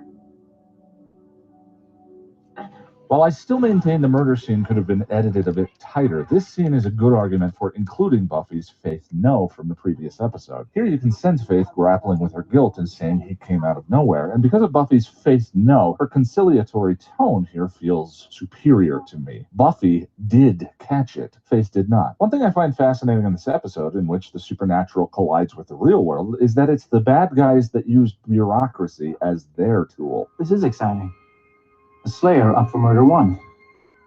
Buffy never tries to indict a big bad for tax evasion, but you can see things going the other way. Since I did the Bad Girls review, it has come to my attention that the lesbian undercurrents to Buffy and Faith's relationship aren't necessarily self-evident to everyone watching. Maybe just Freudian wishful thinking on my part. Given the show's significance in the LGBT community, I thought perhaps the topic deserved to be more fully developed here in the guide. While we run through these points, understand I'm not saying that any individual item on this list suggests that Buffy and Faith are looking to de-pants each other and go to town. Only that the body of evidence as a whole indicates that there is more to the relationship than meets the eye. Perhaps literally, but definitely metaphorically. I'm also not making broad statements about large groups of people, but rather speaking specifically about these two characters. With that in mind, let's take a look at the way Faith relates to men specifically. In Beauty and the Beast, as Buffy shares about her new relationship with Scott Hope, Faith says, all men are beasts, Buffy. And I don't care how sensitive they act. They're all still just in it for the chase. In this quiet conversation between just the two of them, the perspective Faith tries to convince Buffy of doesn't paint Scott Hope, or any man for that matter, as a good source for intimacy, love, and connection. In Revelations, the two of them continue their conversation as Faith shares her own past experiences with men. Ronnie, deadbeat. Steve, klepto. Kenny, Jerome. Eventually just had to face up to my destiny as a loser magnet. And in this episode, when Xander suggests he might be able to get through to Faith because they had sex, Buffy responds, she doesn't take the guys that she has a connection with very seriously. And they're kind of a big joke to her. No offense. Of course, a mediocre perspective of men as a source of intimacy could be a viewpoint a lot of heterosexuals share as well. So let's consider the various innuendos stitched throughout the first half of the season. In the episode Homecoming, when Willow asks Xander where Faith and Buffy are, Buffy and Faith are in the library getting all sweaty. They're training. I stand by my phrase. And in that episode, Faith literally asks Buffy to the homecoming dance. We got the text already. Why don't we go together? I don't know about that. In Revelations, the gang is sitting around speculating as to the identity of Buffy's mystery boyfriend, and Buffy says, So, are you dating somebody or not? I wouldn't use the word dating, but I am going out with somebody. Yeah, what's up? Hey, time to motivate. Really, we're just good friends. And in that episode, when Faith finds out Angel, Buffy's ex-boyfriend, is still around, she goes after him with a stake, and she and Buffy come to blows. At the end of the episode, Faith's trust seemed broken. But you can trust me. Is that right? But within the episode's actual plot, Faith's trust was broken by Gwendolyn Post, not Buffy. But Faith treats Buffy in this scene as though lies have been exchanged between the two of them. Sure, Buffy kept Angel a secret, and that gave her friends plenty of motivation to react emotionally, but Faith wasn't even around in season 2. Why is she so bothered by it? Buffy.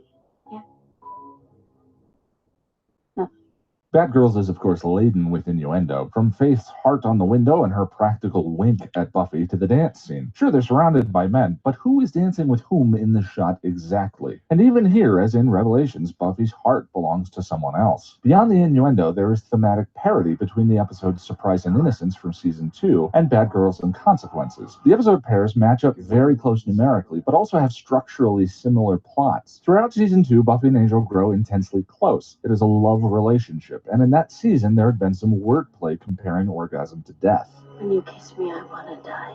The relationship is an unhealthy one for Buffy, and succumbing to it represents the death of her identity and individuality. And when that happens through orgasm, the figurative death, Angel dies and Angelus, darkness personified, is brought back. In Bad Girls, Buffy's drowning, the figurative orgasm, represents her succumbing to the dark side. Tell me to get off on this. Didn't suck. Which leads to Alan's death and the creation of a cold and distant Faith. And in Innocence, Angel betrays Buffy's trust, just as Faith betrays Buffy's in Consequences. There are even tangential relationships between the two episodes, as in Innocence, Willow discovers Xander's relationship with another woman and is hurt. And in Consequences, Willow discovers Xander's relationship with another woman and is hurt. The point is that within this plot structure, Faith is Angel, and by analogy, Buffy's boyfriend.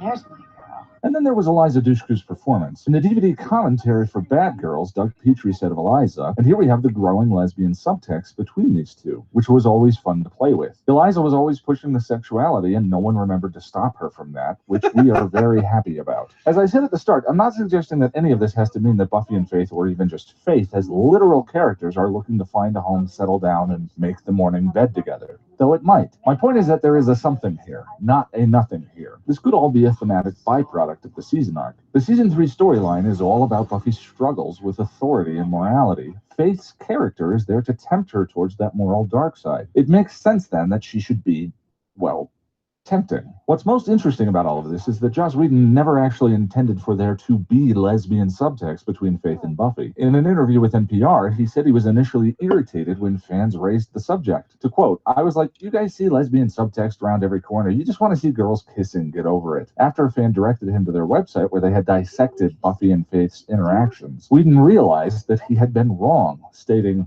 "Everything they said was true. It was all right there." There's a lot more evidence of this dynamic going forward, but little else for me to say about it besides, see, look, there it is, I told you so. Because of that, as those things arise, I'm simply going to ring the subtext bell.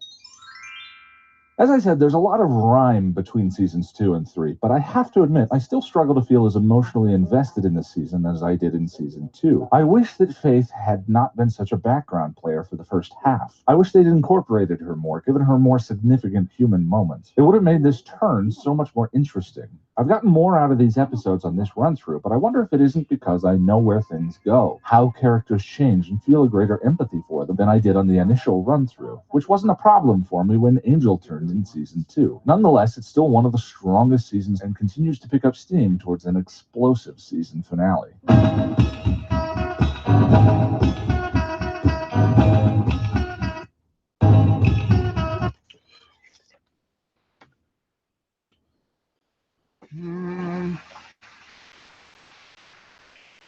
I'm in a basement. Every time a toilet flushes, it rains in the audio. So I apologize for that, everyone. One of the sacrifices to being able to do this full time, which I would take over many toilet flushes, or some more apt metaphor. I'm at work. The things we do to talk about Buffy. Emily, why don't you go ahead and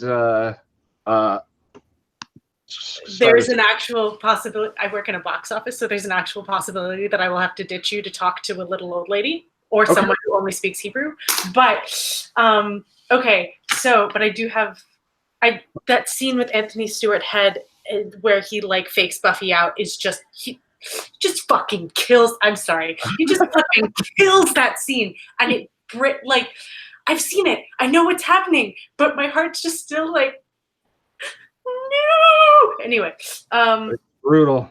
I would, because you sort of mentioned this when we were talking about Bad Girls, that like I would say Amends is like a prequel because it like gets Angel to the place where he can do Angel episode 0, which I think is Consequences, because then in the Angel guide you talk about how Angel is about atonement, and Sure. Amends isn't really about atonement yet. It's Angel getting to a place where he's like, okay, I want to atone for things, and then he becomes Faith's sponsor. I'm totally going out of order. The colors that, not to step on your toes, Sarah, but the colors that Buffy wears in this episode, like that shot of them in a classroom where Buffy's saying we have to tell, Faith's in this like purple t-shirt and Buffy's in this like burgundy shirt, and those are similar colors and a similar palette, and that continues through the scene. In the scene where they're talking about the philosophy, they're both in like the similar colors with the dark coats. And then the like big change is Buffy has that like bright pink coat when she finally goes and she's like, I'm going to do the right thing and tell Giles, blah, blah, blah.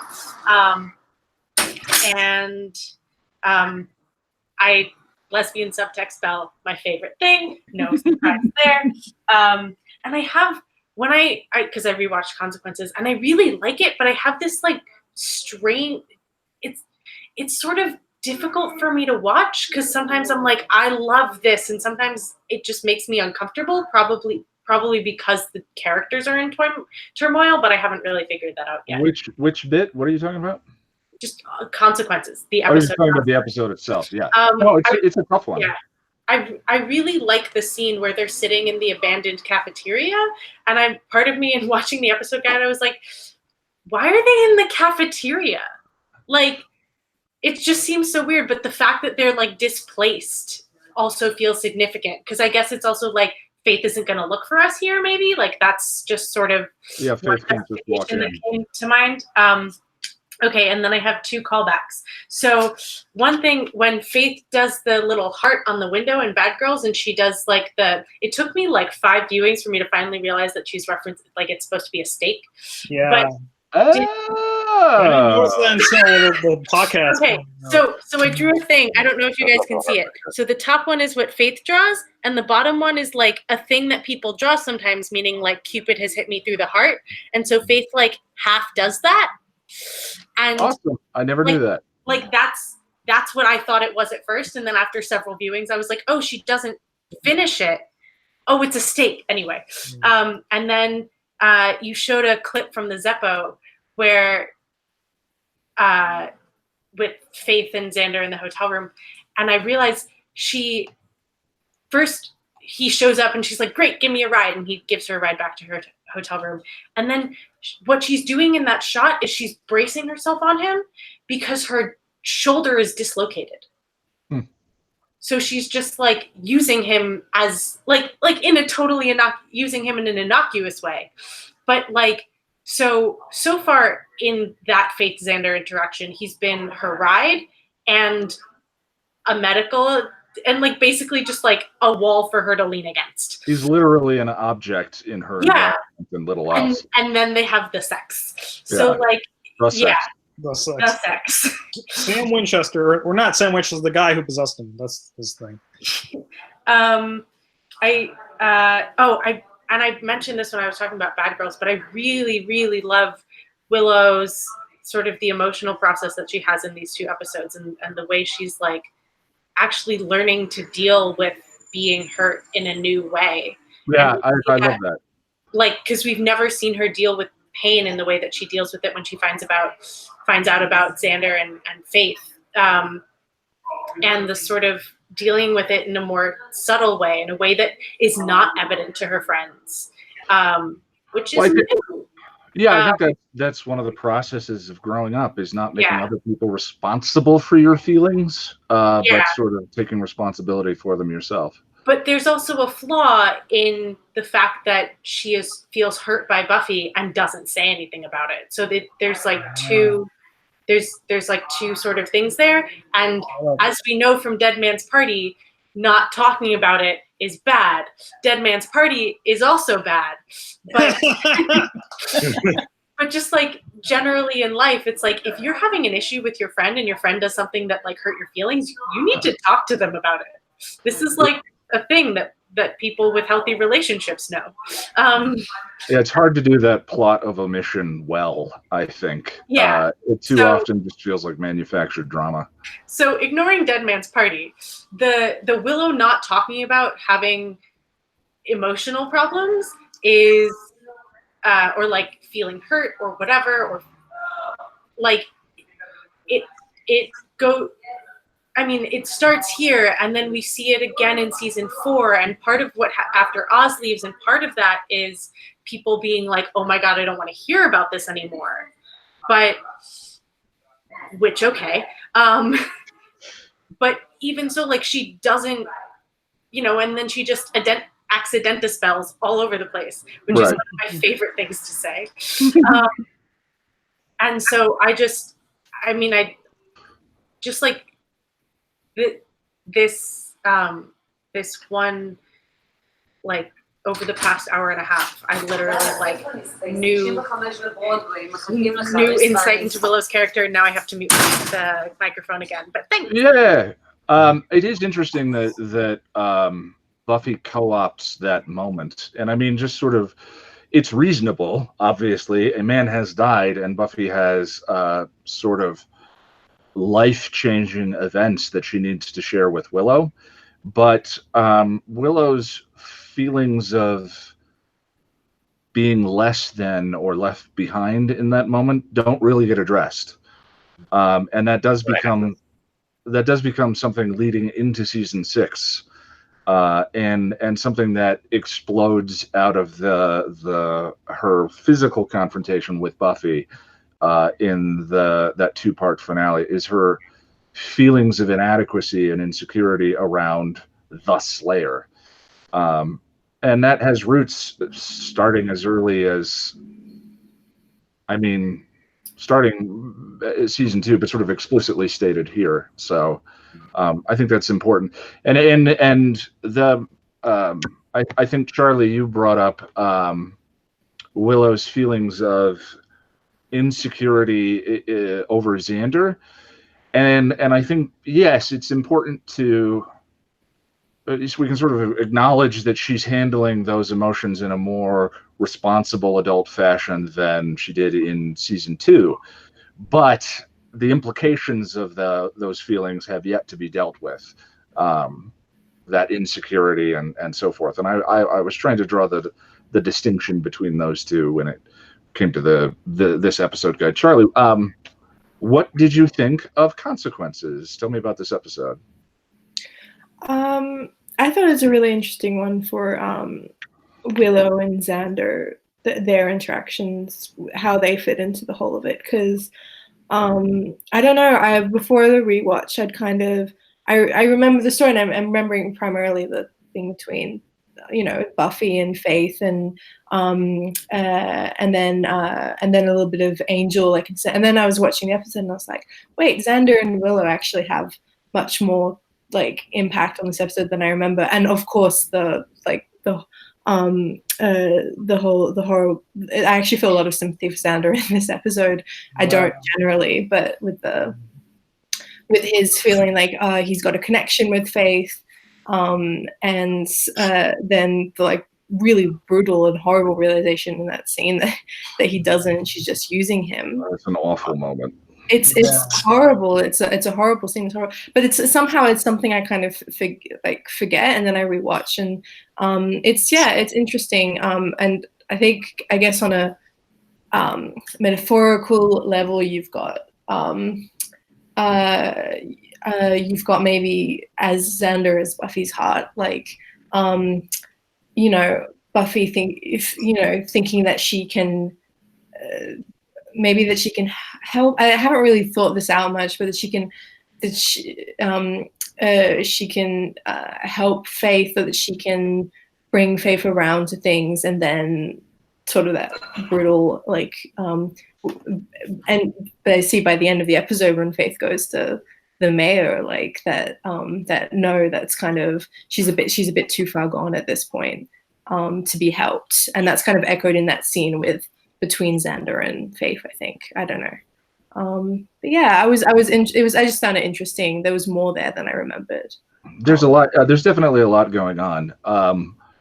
My take on Xander, which I laid out in Restless, is that Xander is looking for a means of escape from his current situation, and that until his situation changes, that manifests in him constantly pursuing the things that he cannot have, the relationships he cannot have, the people he cannot have, and that doesn't mitigate the consequences of that treatment for Willow.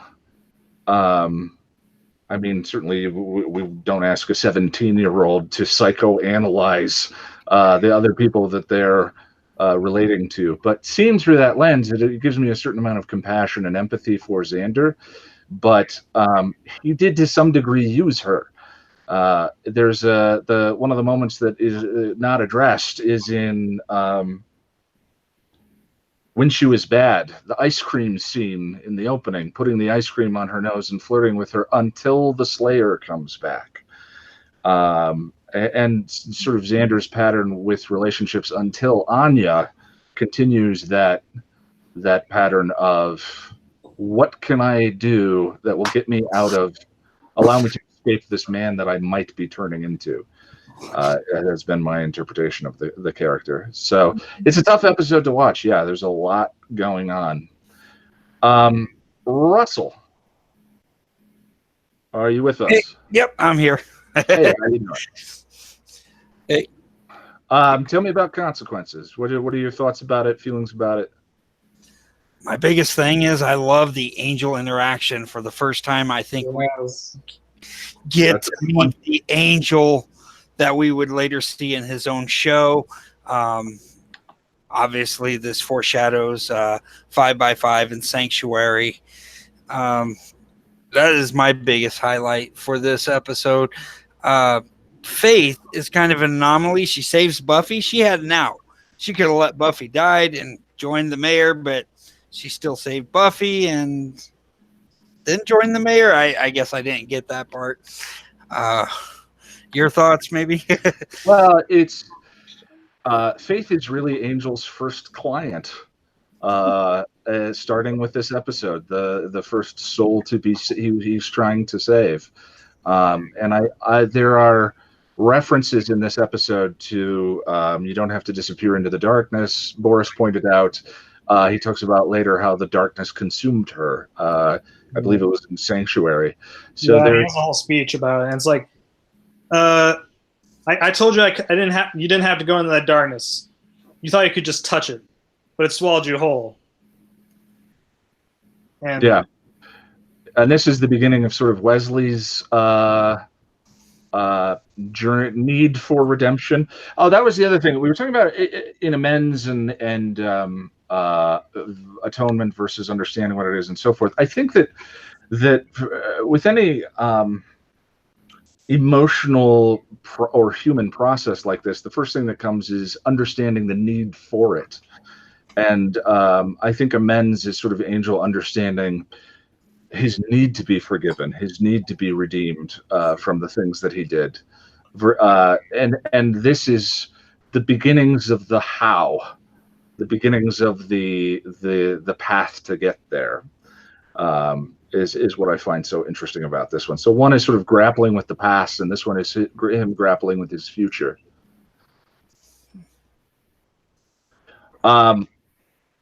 Russell, if you have something else.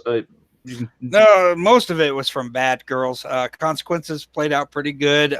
Nice finisher. So I don't have a whole lot for Consequences. Yeah, no worries. Walt.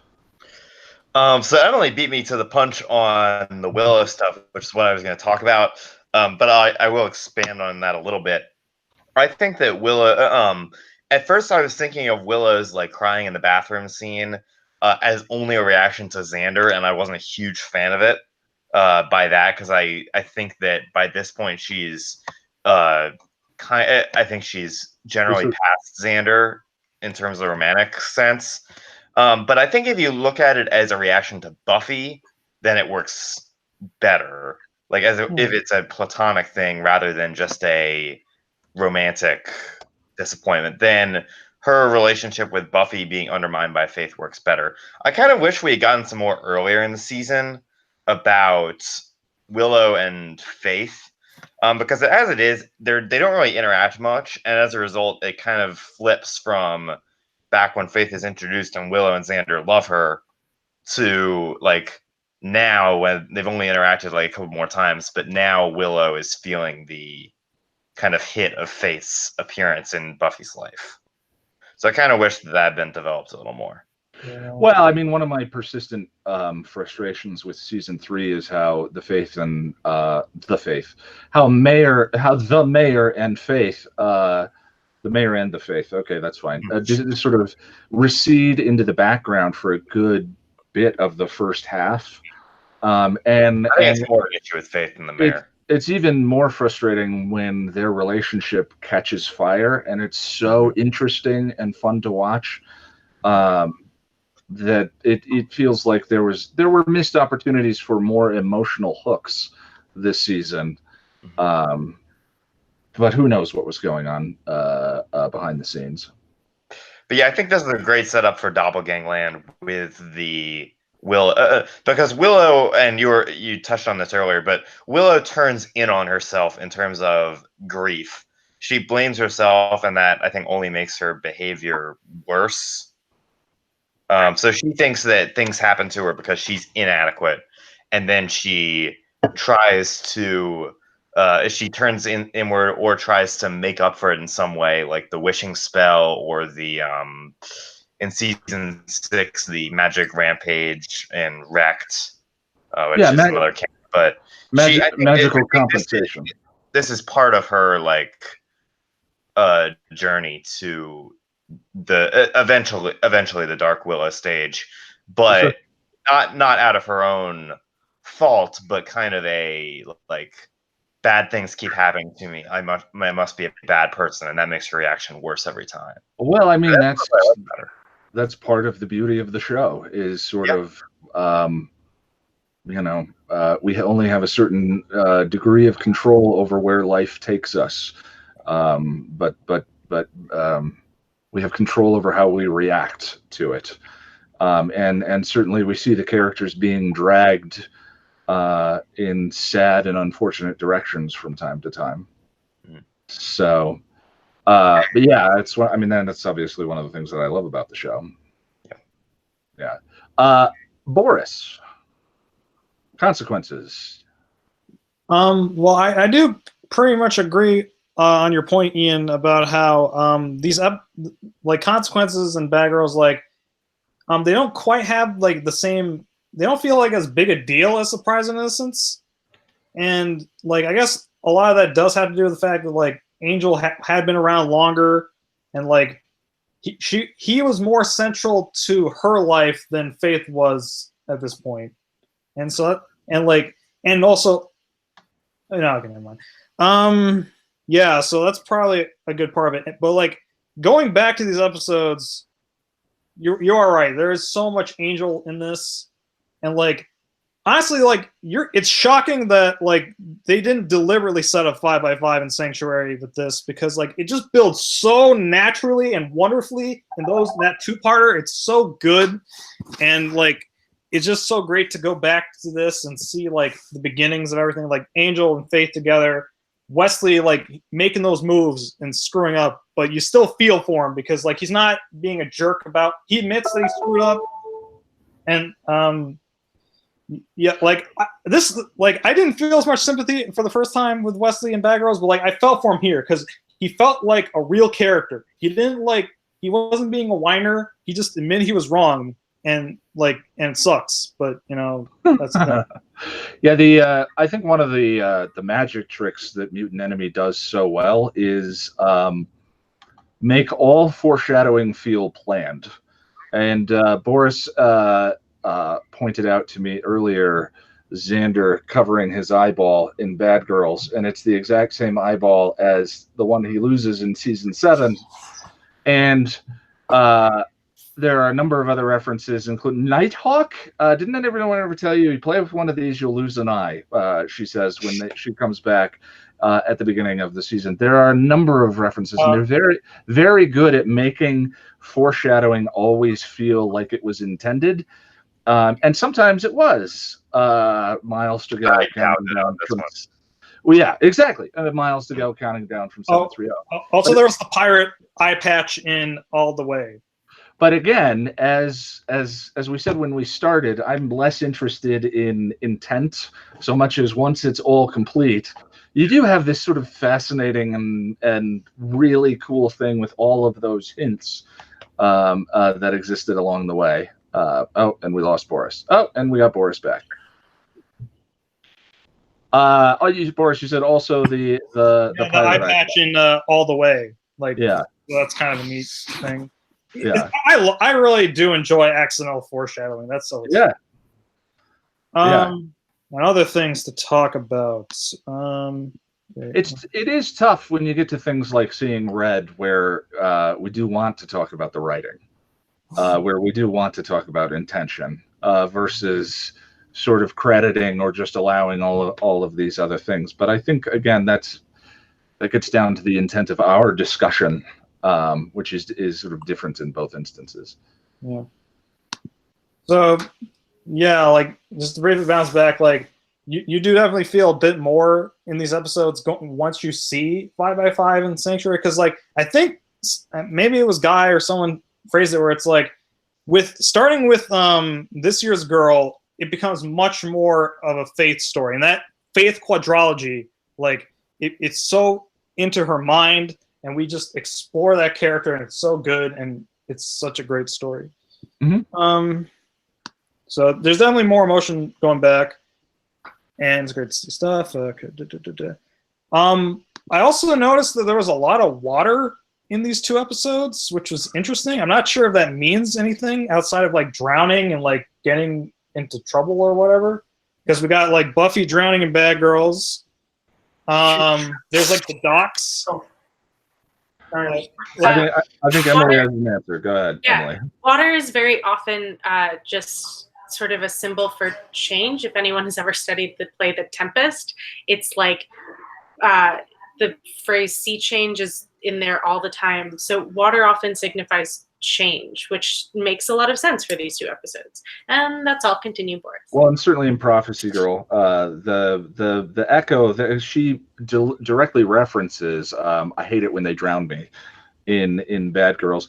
The one thing I will say about these two episodes, which I have felt about a lot of the plot heavy episodes, is that they do feel clunky to me. In almost all cases, I'm very interested in these in the pieces that are being moved, less so in how they're being moved, because I think that's what the show excels at, is heart and character and emotion and that sort of captivating power. And you can't have one without the other, but certainly in this season it felt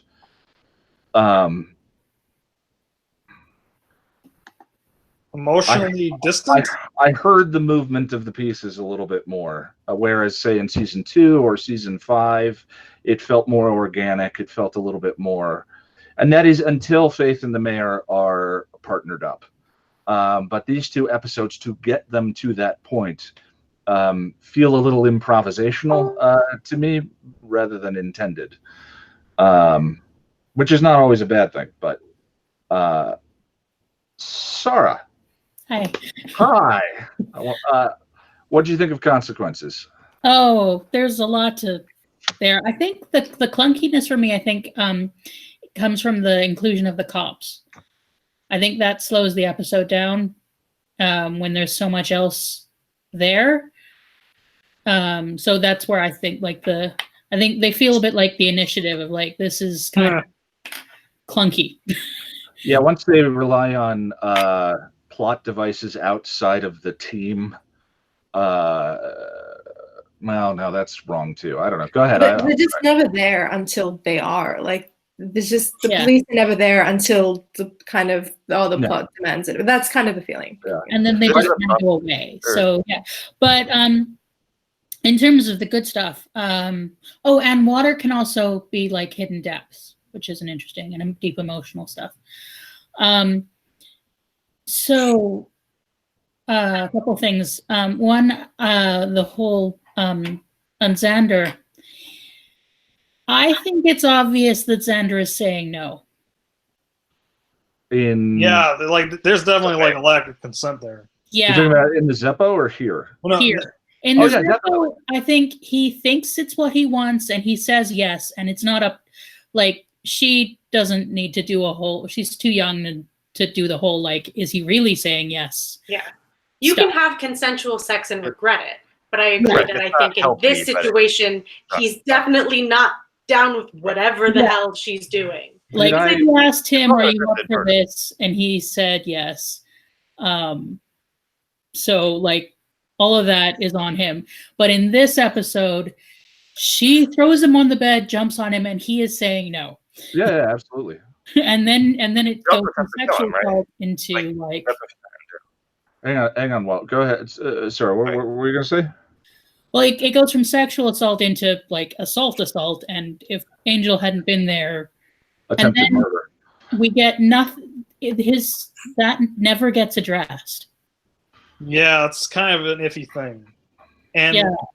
I've had past Buffy conversations with like people about this topic where it's like people make a big deal about seeing red, and they should in many ways, but like Xander here and maybe some other instances of this do get kind of ignored. And part of that might be because it's a female on a male thing in the 90s, and that like it's not as addressed as much. Yeah, unfortunately. Well, I think also the oh no, that's right. She's back with the Scoobies later on as doppelganger. Yeah.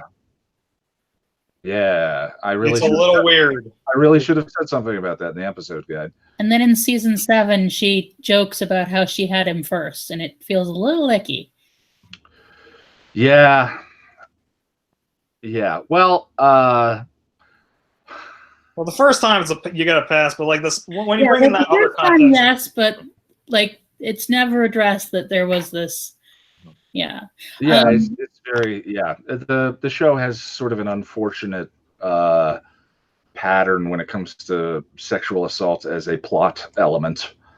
A lot of fiction does, but I just thought I would point out that it's there. I guess like people can kind of rationalize that where like as you said, it goes from sexual to like assault, which isn't good, but like I think that's kind of why people aren't as crazy, like infuriated, possibly. Well, she killed a person. I mean, in my head, that's she's already murdered a human being. That was an accident. Well, totally, but she's not embracing it as such in this scene. Sort of ignoring the not taking responsibility for it is sort of what makes it more egregious. And I think I think one of the reasons why this whole bit may have flown under the radar to me the first time was I was sort of like, well, she's already a murderer. Which is not an excuse. It's not a good excuse. It's not. I'm just trying to understand the mechanics of my own mind when consuming this story. Go ahead, Emily. Sorry, I'm on borrowed time. But the thing about the sexual assault, I mean, when this came out, there's still that idea of like, well, women can't sexually assault men. So like the thing with Faith and Xander would have been viewed as much more innocuous, is not the right word, but like people wouldn't have thought and a lot of people still don't, made as much of a thing about a woman assaulting a man, whether it's sexually or physically. It culturally did not engender the same kind of horror. Yeah. So I think that definitely plays into it, both in terms of how it gets read and also the fact that it's not addressed by the Scoobies later. Yeah. Because as I think it was Sarah who pointed out, she does like continue to hang with them. She becomes a double agent. Yeah, absolutely. also going to have to leave in like 10 minutes. But yeah, no worries. I've not been keeping track of time today, so if anyone needs to drop out, I understand. I just wanted to add quickly that I think that's interesting because also the seeing red bathroom scene was based on, was it Marty Noxon or like her? So it was based on an experience of a woman sexually assaulting her boyfriends. Interesting. Yeah, it was it's actually based on a case where it was different genders, and then so it's so horrible in this scene, but then she's writing on this show, so obviously it's not seen as her having, like, the real life person as having done something that bad as well. And that's I don't know. It's just like if you're good enough and accepted enough to be talking about it and writing it into your show, it kind of also feels like it's. I mean, an unfortunate byproduct of being as successful as these writers were with character, to where we sort of personally identify with them and connect with them, which is the whole thrust of my channel and what I talk about is our connections to media and how media mirrors our own lives. That maybe they took that for granted a little bit, or maybe that was sort of inevitable under the crunch of the business of making a television show. But I think I get what you're trying to say. Yeah. Go ahead, Sarah. Oh, with that story, I don't think she actually assaulted the guy. I think it was the desperation that the thinking that if they could have sex one more time. So yeah, I don't want to suggest that Marty Noxon is a sexual assaulter. And that's not what I'm saying either. Again, I wasn't there, so I don't know. But it's so she's creating a scene where it's a very horrible scene where it is actually like, I think, and she's basing it off a real life experience where I don't know what happened, where it's maybe not so far as saying attempted rape or anything like that, but she was going forward without consent and trying to get and pushing. Which I think is interesting in the fact that it kind of echoes this scene with Faith, going, pushing forward without consent with Xander. And I just think it's interesting if it's not seen as being all that important, but then when it's, in this case, but then when it's translated into a scene between where Spike is the assaulter, it becomes really heavy and really, really horrible scene. Like the way it's filmed, the way it's shot. Does that imply, and given that does that imply that what it's based on when it's when it's the woman being the assaulter isn't seen as being? Well, I also think intention of the violence in the scene again matters, which is what we were talking about earlier, where this scene is sort of a manifestation of Faith's own abuse, and is grounded in there's no falling on a gravestone and hurting your back, and this scene serves both Xander and her, where Xander again sort of takes over and says, I know better than the group, and goes and does the thing. And it's a manifestation of it develops her as a dark character. The scene in Seeing Red does not serve Buffy at all. It was specifically for Spike's character to move him to the end of that season so that he was the Spike that we got to have in season 7. So, but that would be the distinction that I would draw between those two. Go ahead, Boris. Yeah, I think your point there is interesting because, like, with this Faith scene, it's more about her. Like, the end result is they wanted her to be more dark, whereas with Spike, they wanted him to get the soul. So, like, that's kind of squicky. That, like, this whole thing was just to, like, get him to get that soul, and we could make him get that redemption arc. So it's kind of. We were talking about how the police feel like machinations of the plot.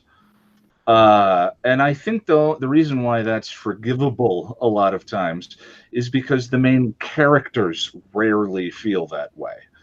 The main characters are preserved and grounded despite the fact that the police conveniently show up at a particular time or what have you. In Seeing Red, that was different. In Seeing Red, those two characters are machinations, are acting out of plot rather than anything else. And go ahead, Sarah.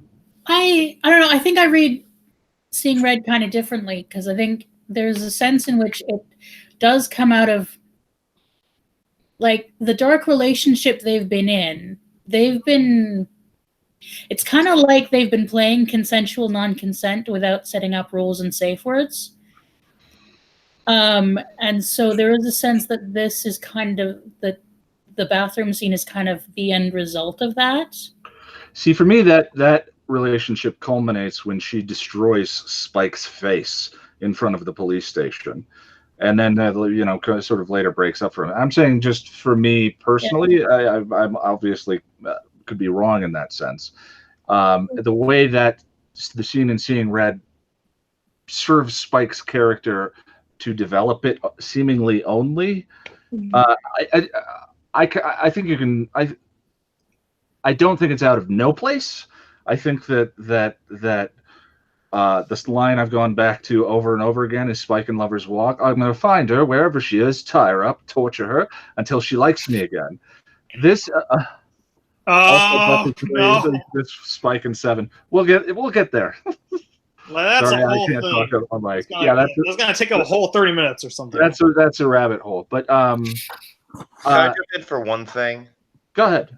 I think with Faith, not Spike, because I think it's they don't do enough work on it in season 7.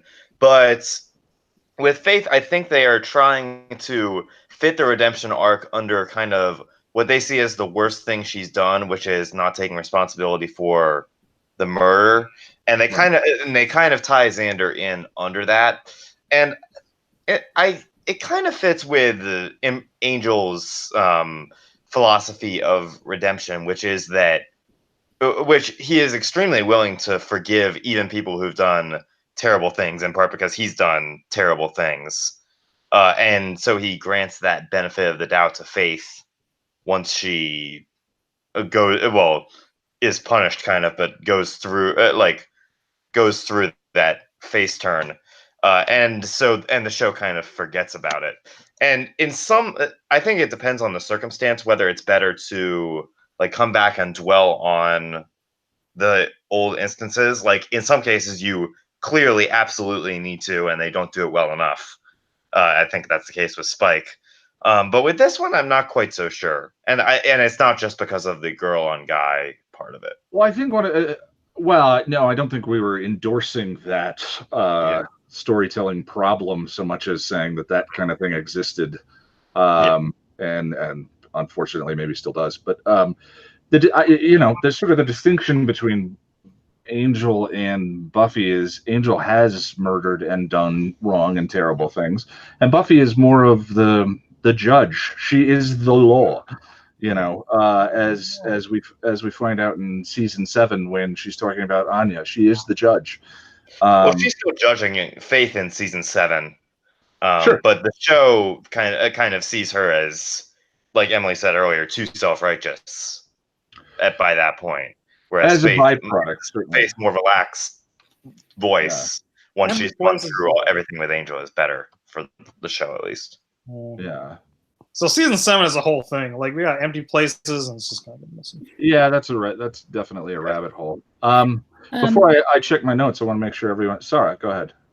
So the other thing that stuck out for me is you go to utilitarianism with the ethical question. Yeah, I think I might have gotten that wrong too, but go ahead. Well, I read it differently because to me it came up against with Nietzsche and the Übermensch thing, the idea that sort of how these characters approach being superhuman, and Nietzsche had this idea that like being part of being evolved human would be to be essentially beyond conventional morality and be able to make your own. which seems to be where Faith is going. Interesting. But of course, most explorations of that, like one example, we're doing this play next season at the theater, so I just read it. Talk about Leopold Loeb, and the one that I was reading is Rope. It's like we explore these things where see what happens when people believe Nietzsche and like think of themselves as superhuman, and think that they are above mental morality. And in the Leopold and Loeb case, they decided that meant that they should murder. It's interesting how there tends to be this thing that like I'm better than people. Means I get to kill without consequence. Well, so, I don't know. It's interesting. Nietzsche's a bit nuts. I've heard that. I'm not overly familiar. Most of my exposure has come to philosophy has come through a single college course in the channel itself, the research I do for the channel. But I where the philosophy earlier in the season was sort of laid out as a blueprint that could be considered for how to live with the absurdism and the existentialism and so forth. Here, definitely you can see that it's an expression of her denial. And so I didn't dive too deeply into it, but I'll definitely look into that. Yeah. It's a wild ride to read Nietzsche. And yes, the Nazis did adopt a bunch of it, and yes, he died of syphilis. So he was crazy. But not the funny syphilis, the true mark of the Uberman. Also, under utilitarianism, like there's no way that Faith killing that guy is justified because every single act is dependent on whether it adds good or adds bad to the world. Yeah, and so even if you've done everything right before, it's still wrong. That's why I think I misused utilitarianism for something else that should have been there. But yeah, every act is supposed to be considered in and of its own right. Rather than the sum total of what I call the math of our existence. And isn't it interesting that like Spike in season 6 like echoes? I think it's like almost word for word what Faith says. Like when Buffy thinks that she accidentally killed Warren's girlfriend, who Warren actually killed, and Spike basically does what Faith does. He hides the body really badly, but he hides the body. He and he tells her, something along those same lines of, how many have you saved? You don't turn yourself into the cops for this one thing. I thought it was interesting because it's almost exactly what Faith says. But I was wondering why, if we've already hashed this over, like in season 3, it's why it's coming up again in season 6. Part of my issue with Dead Things as an episode is just how much stuff they repeated from Faith's story. Because it's like we have the whole body thing, as you said, and then we have the scene where a person is beating somebody else while talking about themselves, and like it feels like I guess it's like a parallel, but it's like I guess they want to parallel the Faith stuff and maybe like indicate like Buffy's dark path, but like it's I don't know if they should have called it out more or something, but it just felt kind of weird. Well, there's definitely an echo. I mean, for me, all the way back to Ted and the stuff that we were talking about there. Real quick, there's an infographic, or sorry. Oh, I don't know what you're talking about. Spike. Yeah, the Spike thing where it's like a bunch of pluses and minuses. Pluses and minuses, yeah. That reminds me a lot of Faith. But it's like it's very funny, but it's also like, is this the way that we're looking at the world, really? If you can find it, throw the link in the. It's funny. There's some good jokes in there. Throw the link in the chat, and I'll approve it. I was just taking a look at my notes. The drowning connection. It's just very that's one of the things that feels sort of clunky. Is like that's a scene that works metaphorically, but literally, did she drown in that scene when she says, "I hate it when they drown me"? In Bad Girls. But the scene. That scene is the herald of her becoming more like Faith, and the dance sequence and so on and so forth. And then the Consequences opens with her underwater. And sort of like, so metaphorically, it's sort of like going underwater with Faith. Alan is there, and that the guilt that comes with that, and sort of what she has to carry she almost grabbed. She was faking to grab the sword. I think that's a headcanon, but I think that works as a reading of that scene. I don't think it's implicit what happens in that scene. It's just very strange. Oh, and speaking of water, I know something I noticed when we were watching Bad Girls review. It's like we have Faith washing her clothes with water, and like she must that was like from a day to night thing. Like she must have been doing that like all night or something, because like it was daytime when she got there. Well, she was moving the body. Yeah, Lady M. Lady Macbeth. That's exactly what I was about to say. I was like, it's very Lady Macbeth, like washing blood out of something obsessively. Cordy and Wes meeting for the first time. I wrote gross Wes. It's like it's gross, but there is some nostalgia there, because it is the beginning of that friendship. Well, yeah, sure. They have a wonderful friendship on Angel. It's still gross. How old is he supposed to be? That's what's perfect. I mean, it is funny how we all any Wesley fan probably, like myself, probably immediately reaches to, how old is he? Like 20? Like, but it's still gross. Yeah, the thing with Alexis is that like in season 3 of Buffy, he actually looks older than he does for a good chunk of Angel. I guess it's the haircut. Dude. He does have the emotional maturity of a blueberry scone. Yes. I think that this episode does not exist without Helpless. I think that Buffy needed to be driven away from Giles in order to embrace Faith in Bad Girls and in this episode. And I do wonder if the scene where Giles knew that Faith was lying and that Buffy would never do something like that was his journey back into her heart, was the redemptive moment between the two of them. And I wish that I'd met, of course, these discussions are loaded with things that I wish that I'd mentioned in the guide, but her being seen, her feeling seen by Giles and who she truly is a lovely little moment, and her sort of relief in that scene always gets me. Sorry, I'm trying to read chat and my notes here. Police of Sunnydale are deeply stupid. Of course, the recurring tragedy of Wesley's character, to me, begins in this 2-part episode where he does all the way back to Eve. Now, in fairness, in this particular scene, or rather in this particular episode, he is not being consulted by Giles either. Giles is sort of taking control of the situation and saying that they're going to take care of Faith the way that they think they should.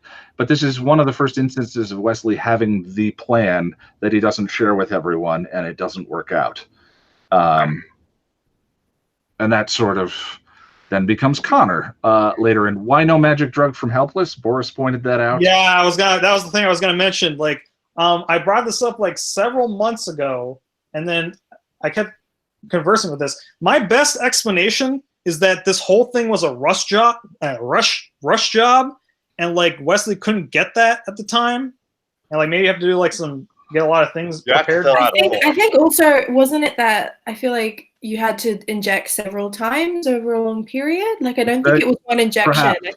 I think wasn't Giles doing like the whole trans thing? Didn't he do that several times? Yeah, he gave her many injections. Yeah, so I think you have to have many injections over a long period of time. Then again, like there was that tranquilizer in Sanctuary that could like knock out an elephant or like they say it can knock out a Slayer or something. And like, like it feels like they could have got some extra precautions just to like make sure she wouldn't. There's we lost. Again, you can say like you can hit in it. Pardon? You just broke up there yeah. for a second. Your video was frozen. Is it back? We can hear you. Yeah. Sort of. Okay. Yeah. You can headcanon basically by saying like it was a rush job, like, and like Wesley isn't necessarily the most competent person at this point, so like you can I can kind of forgive it, but like it's just something kind of fun to consider. That like, man, if they had that would have saved some trouble. I have to say goodbye now. Sorry, I have to say goodbye now. I'll watch the rest of it. We'll see you in a couple weeks on YouTube. Yes. Yay. And the last thing I was going to say is that my perception of this season, as I mentioned, has drastically changed since writing the 5x5 review, and partially through these discussions. I think it's fascinating. Faith says to the mayor at the end, your men tried to kill me, they're dust, and then immediately forms a relationship with him. And the cycle of abuse that is sort of perpetuated, now that sort of, that script is done, and the moments of my dead mother hits harder than that. And all of the expressions of the horrible traumas that she's been through, I feel like that is a much more accurate reading of her character path this season. And from that angle, then going and forming a relationship with the mayor kind of makes perfect sense. I also sort of think of when she's in the Hell Club in 5x5, and sort of she's gotten to the point where she has been treated monstrously by monsters and now has done certain things in her own life and believes her to be one. That this is sort of the beginning of that moment that I must be a monster too. And it's through that lens, I'm not qualified to talk about whether this tells a story of abuse in a fair or healthy way. But I think interpreting it through that lens makes a lot more sense than sort of plot conveniences, which is maybe where I was going for when I wrote the episode guide. Yeah. Just to connect to one other thing, Ian. I was watching the episode, and I think I mentioned this to you during our watch of it. Was that we have the scene where Faith is like getting Buffy like riled up, and eventually she hits it, and she and that's ultimately what she wants. There's my girl. In a way, and then there's also that scene you mentioned with Wesley in 5x5 where she wants that, she wants them to be mad at her, and although I guess in 5x5 it's a bit more evidently self-destructive, but it is telling that Angel is ultimately able to reach her because he doesn't allow the anger to consume him. He just lets it unleash, get it out. Yeah, I mean, that's why that moment's so powerful, is he refuses to not love her, an act of unconditional love. I mean, it's one of I love that moment. That moment is one of the best in all of that series. The franchise. Yeah, so I mean, I don't know how I feel about it as a portrayal of abuse one way or another. As someone who has dealt with a certain amount of abuse myself, I don't sort of anecdotally compare all of these stories. That would be a mistake. But I think that I like we did with Xander in Restless, I'm always looking for sort of the empathetic perspective on these characters because I find that way more interesting. One of the things I love is hearing actors who play terrible characters. I was watching Ben Kingsley talk about playing in Sexy Beast, And what he said was that and I've heard this many times, people who play villains need to find the reason to care about that character, the connection to them, their humanity, their empathetic aspects. And the first 1 or 2 times I went through season 3, I maybe found it a little hollow compared to season 2. The more we've all talked about it, and the more I've continued to write about it, the more that season kind of grows on me. To me, sorry. No, go ahead. To me, the worst thing the mayor does to Faith specifically is actually, and this is weird, but the tape he gives her in season 4, because it doesn't let her go. I don't think that it's a straightforward portrayal of abuse in season 3 because well, it's part of the tape is like it's great that he gave her the tape. It's like, oh wow, this guy really cares. But he then he flips it around and it's like, without me, there's nothing left for you, and so gives her the one that and the means to switch with Buffy. He sort of does the most awful thing that I think that's the worst thing he does to Faith, because I can't think of anything in season 3 that everything is seems like genuine affection to her. He's just using her for other stuff. Meanwhile, yeah, I don't think that those two things are mutually exclusive. Right, yeah. I mean, that's getting back to sort of the Spike perception of love versus the unselfish perspective of love. But that's interesting. The sort of the if parents are our gods, then to have God tell you that you're not worth anything without him, that you have no implicit value, that your value was defined through our relationship, is truly disgusting and horrifying. So I would agree with that. I've always found that, especially through Harry Groner's wonderful, sweet performance and the "he made her a tape" moment when he's your life is just over is so dark. Although I do have to say, one thing about that episode, his haircut is so different, it's really distracting. I just gotta say that. It's so different. Like in season 7, it's actually better, but it just looks so different in this episode. I can live with that. It always distracted me. Well, I'm sorry, chat, that we didn't. We're at 2.5 hours now, so I definitely want to let you guys go. But chat, there was a question as to whether or not I'm going to be at WhedonCon this year. I am not. I unfortunately decided to stay home and make videos. Hey, if I could add one thing real quick. Sure, go ahead, Russell. I'm sorry. Oh, no problem. About that, Wesley, it wasn't like the Scoobies and Giles were up front to Wesley about what was going on with Faith. No, exactly. No. Yeah.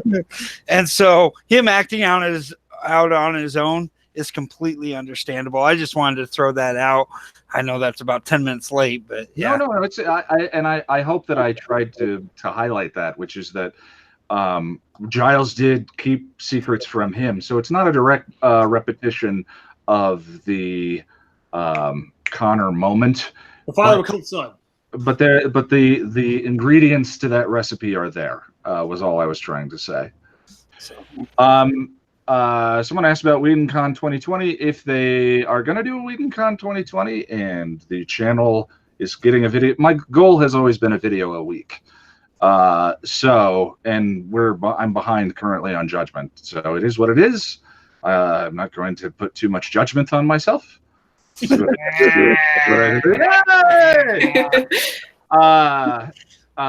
that video will be done tomorrow, Monday at the latest. But that first episode of Firefly is going to kick my butt.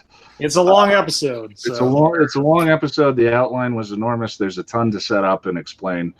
So I rather than nailing the weekly releases, I always want to nail making a video I'm happy with and that people want to watch.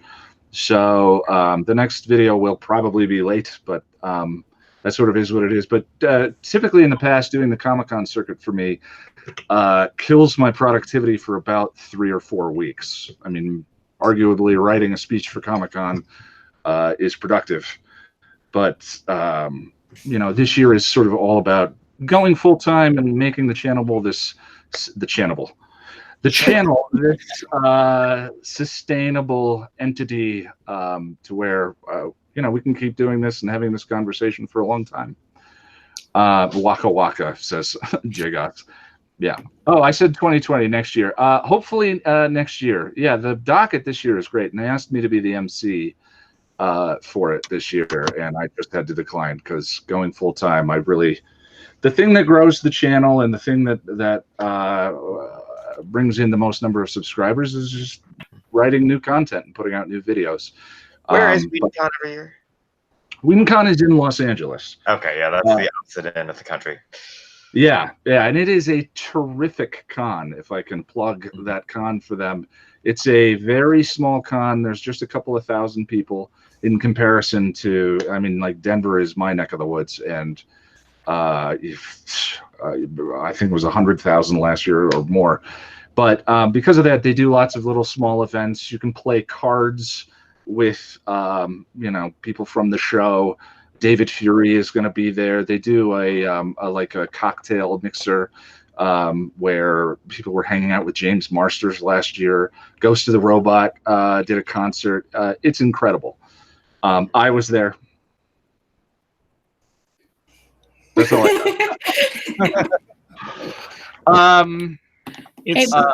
got. Let me go ahead and let you guys go. I'll hang out and chat and answer. It's Doppelgangland and Enemies next, right? Yeah, that sounds right. Doppelgangland Enemies. I don't think there's a skipper till for the rest of the season. Sarah, go ahead. I just wanted to end with proposing a toast to Mr. Trick. Oh yeah, about him. Mr. Poe. I don't have any beverages. I'm sorry. I wish he'd had a better last line. Oh yeah. But it is what it is. Oh no, this ain't right. But I mean, you're like talking about. Yeah, you know. Yeah. You know, his last line was okay, but the penultimate line was there. Yeah. Russell, I do hope when you get to Now or Have You Ever Been, you do a lot of edit stream. I would love to join in for that. I definitely will. When I do Judgment, there will be an edit stream. Yeah. I wanted to keep. I mean, there are certain episodes in both shows that I have been thinking about for years and want to surprise you guys. And, they're like, I got this cool thing. Let me show you. Judgment is not one of those. So that'll be on stream. And I think the business of Angel. We need you to sing I Will Survive. That's what needs to happen. Well, I haven't sung on a video this episode, guys, so maybe we'll make that happen. Karaoke. Anyway, let me let you guys go. I appreciate you hanging out, and I appreciate the support. It's incredible that I get to do this, and I do love these conversations. So we'll see. Yeah, we'll see you in 3 weeks, end of the month. 4 weeks, but whatever. That's why we hang out, Boris. Ah. Bye, everyone. Bye. Bye, guys. Hello, chat. Let me just make sure. I wanted to make sure I ran through. I haven't done a live stream where it's just been me for a little while. So if you have any questions, go ahead and throw them in chat. Otherwise, let me scroll back a little bit and just talk with you guys. The mayor is just as abusive of Faith without laying a hand on her. Yes, absolutely. And I think as Walt pointed out that, that videotape moment, while being extremely sentimental and melancholy and lovely, is also just dark and awful in a wonderful storytelling kind of way. Yes, Raphael, hopefully 2020, Waka Waka. It was very nice of everyone to indulge me with a laugh. I do, we did that one. You as an MC would be my dream. I was MC last year, and it was a life-changing experience. There are so many good people that work for that con. We're also trying to work on something for the New York Comic-Con that I don't know whether that's going to be a thing, but I'll let everyone know on Twitter. Am I worried about a copyright strike? Alicia, that is a perpetual worry. There's sort of peace you need to make with your gods when you do this kind of thing. The you know, there are a lot of prominent, for every prominent YouTuber like Your Movie Sucks or Red Letter Media or any of those creators, there are about 1,000 creators that don't have the subscribers or the followers to mount a defense for copyright trolling, and I'm definitely one of those. The channel does not make enough noise yet, and it may never, but we'll see. Where if Disney just decided to abuse YouTube's copyright process, that I would just have to disappear. You know, and I don't mean that in any sort of, it just kind of is, you know, YouTube is this incredible thing where we all have a voice and we all get to say things, and I believe in fair use and I believe in all of that, but you know, that those sort of laws mean something in your ability to invoke them, and certainly I don't have the budget to defend the channel from you know, attacks like that. So last year or the year before, whenever that happened, and the channel had 11 simultaneous copyright flags. They were trying to copyright flag the channel out of existence. I just kind of said, I guess we're done. And I spoke with a couple of friends who had friendly lawyers, and they said, yeah, the thing is, you might be able to defend, every video is a defense. So they can just buy you out of existence in that way. And then kind of, once that went away and I sort of was able to come back and start writing again and creating videos and doing this, then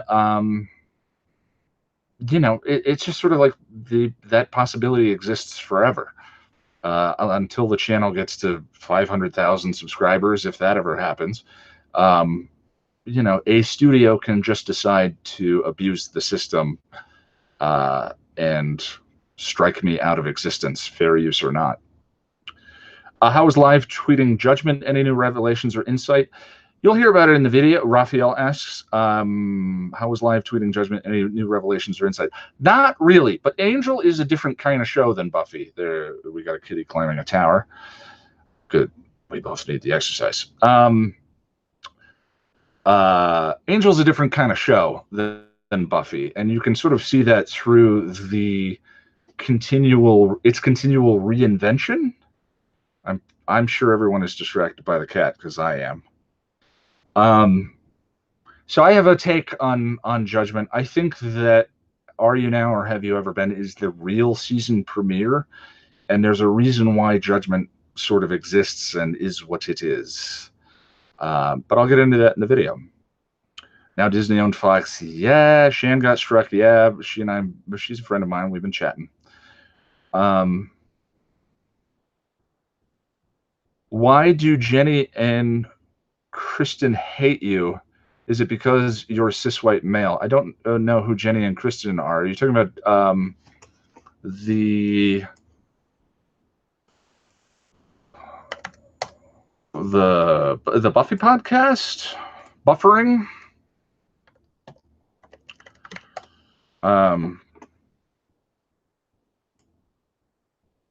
If they hate me, that's news to me, but okie doke. I think we've had interactions on Twitter, but we may disagree with each other. I don't know the answer to that question. You'd have to ask them. I don't know about the soul. The mayor was human once about some time. He loved Faith as much as any monster could love, I suppose. Yeah, I think he mentions that his soul has been forfeit. I believe it's in Band Candy. So yeah, but the thing is too, it's not specifically the soul. There's lots of selfish love in the show. I don't know that Warren actually loves, but he has a soul. So you know, it's more in having the potential, and then sort of what you do with it. Love the kitty. Yes, she wants. She's walking around me wanting to play. So I'm gonna go here in just a minute. It was a complete contrast to the Buffy Giles relationship. I think Ian is good. Well, thank you. Just noticed the mutant enemy shirt. Well, I don't know if it's mutant enemy shirt, but yeah, I think this was my first Buffy shirt, and I thought I was a triple XL. I am not a triple XL, so this one's a little big on me. Bad joke. You need to be on buffering before the finale. Oh, got it. Yeah, sometimes humor is lost in text, but I'm sure they understand too. In doing this, you get a lot of negative feedback, and you just kind of have to go, okay. But thoughts on Police's plot device from earlier? I think it's one of those things that we forgive about the show because the characters are preserved. I mean, this is a character-driven show that we watch to feel things and to laugh and to sort of watch their journey. And so when those plot devices come and go, as long as the characters feel preserved, then we forgive. There isn't a perfect show. Oh, the police are tools of the mayor from season 1 through 3. Sure, I like that, and I think that that's grounded in I Only Have Eyes for You, I believe, when I think that's the episode where Snyder has the talk with the police. All right, Ian and chat, I'm out. Hope you all have a wonderful night. Good night, sir. Buffying. Well, now I'm just confused. I like how you responded to some of those negative criticisms on Twitter. That was awesome. It's tough. A lot of times when it comes to negative feedback, it's just trolling, sort of damaged people looking for validation by pissing someone off. And other times I think there is an opportunity to stick up for yourself. So the approach to the sort of negative trolley feedback is mute. But occasionally I feel like there's an opportunity to sort of go, I'm a person, and you just made a mistake. And I'm not cool with it. We're both people, and this is the internet, and real life exists sort of outside of it, and it is what it is, and okay, but no, you don't get to say those kinds of things to me, to call out entitlement. But I think that those moments are very few and far between in comparison to the volume of negative feedback that I get. And I don't get very much, in comparison to a lot of other channels that have a much higher visibility or are predicated on different kinds of content than what my channel is built around. And just in general, the Buffy community is a very positive one, as long as we don't talk about Spike versus Angel. I've made that mistake. I've never actually incited the Buffy community by accident or against me until I did that.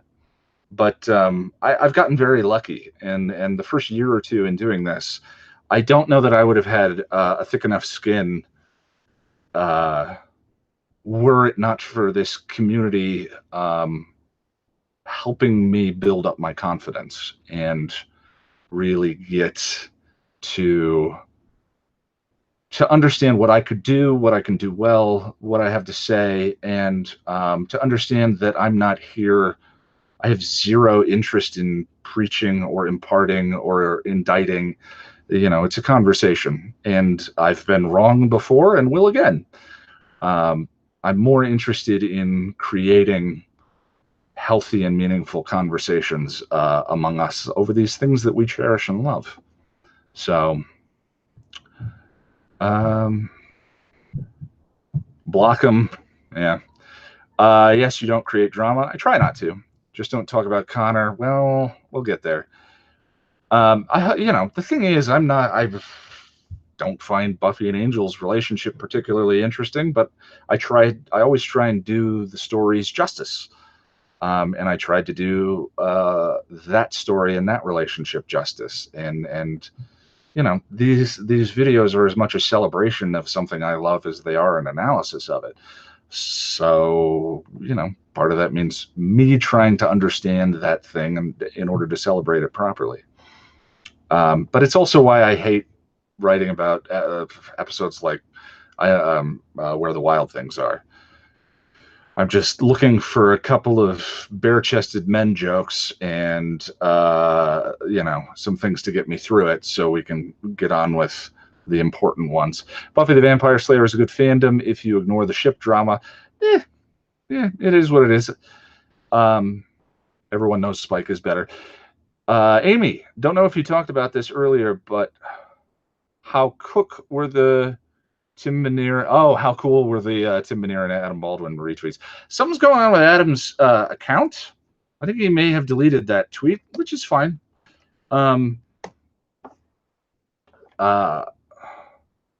Yeah, he's down to 77 tweets today or something like that. So it looks like he may have gone through and done a tweet purge. I was grateful for the recognition, although I immediately received a comment on the Why You Should Watch Firefly video telling me that I was virtue signaling and that was why he couldn't show the video to his dad. So, you know, double-edged, any sort of endorsement is a double-edged sword, I suppose.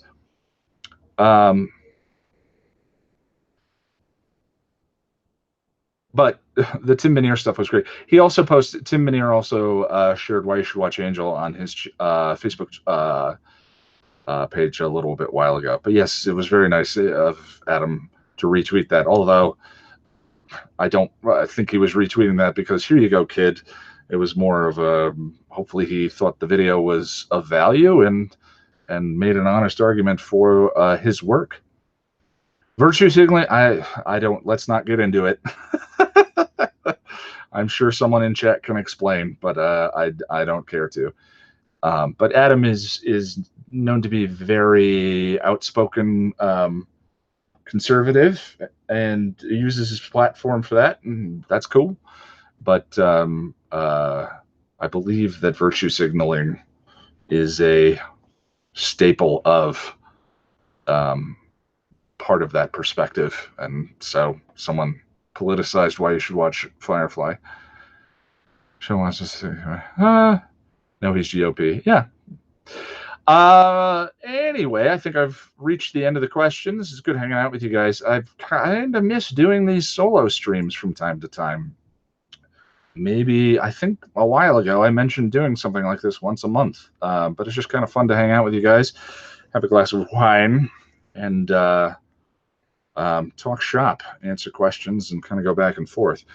So I'm going to go work on Judgment now. Hopefully that's up tomorrow. Probably going to be up on Monday. I do them, and somewhere a toilet flushes. Thanks for the Virgo shout out. I'm spacing on what you're mentioning, Alicia, but my pleasure. Oh, sorry, pleasure. Yeah, no problem. Thank you, Ian, for everything you do. Yeah, thank you. I appreciate you guys watching. It's, well, I won't get into that. So next up is Judgment, and then the first episode of the Firefly episode guide is probably going to take some time, set up all the universe stuff, and there's going to be a number of things we have to talk about. And then on to the next Buffy episode. So anyway, I appreciate you guys. You're good with some girl about chats. Oh yeah. So the project with Lonnie, the Nerd Chipper. So kind of what that was Lonnie does. Lonnie has her own podcast network and has talked about Buffy and Angel and a number of other shows. She's a story expert. A professor, and we've just sort of made friends through the internet, which has been a weird byproduct of doing this, and wanted to do a collaboration the way I've done with Shan on After Show Reacts, but yeah, there's a tail right there. Here, we can say hello. Well, no, don't show your butt. Look up. You're embarrassing yourself. Anyway, so people have been asking me to do some more live action stuff since the channel news vlog that I did telling everyone that I was going full time, and this seemed like an opportunity. And I think that there's a natural evolution to this process, and part of that is doing live video. You know, I will always want to talk about things I love and treasure, but I also want to tell some stories and shoot some things and you know, use a camera more often and stuff like that. As much as I don't love being on camera, I'm the only actor I can afford. So that project with her seemed like a good way to start incorporating more of that. My goal with it is to sort of be able to sit down, write a script, go and shoot it, record it, and edit it in a single day, and have it be something that I am happy with and want to show you guys. And I mean, she and I have been talking about ideas and things for videos for a long time. So I think it'll be good. I'm excited to do it. It's going to be very different, and there's going to be a lot of people that aren't interested, and that's okay. You know, there's a whole bunch of stuff to watch besides just me. So the Al Gore story was funny. Yeah, stuff like that, you know, but maybe a little more visually dynamic than what I was doing. But I guess I do like telling stories. Anyway, I'm going to go. I appreciate you guys. Thank you so much. And there will be an edit stream for Judgment, world's most boringest live stream. And then, yeah, more to come. I'm doing this all the time now. Judgment editing live stream. There will be one. So hopefully tomorrow. If I don't at least get 2 hours editing tomorrow, then there's a problem. But anyway, thank you so much, guys. Good night.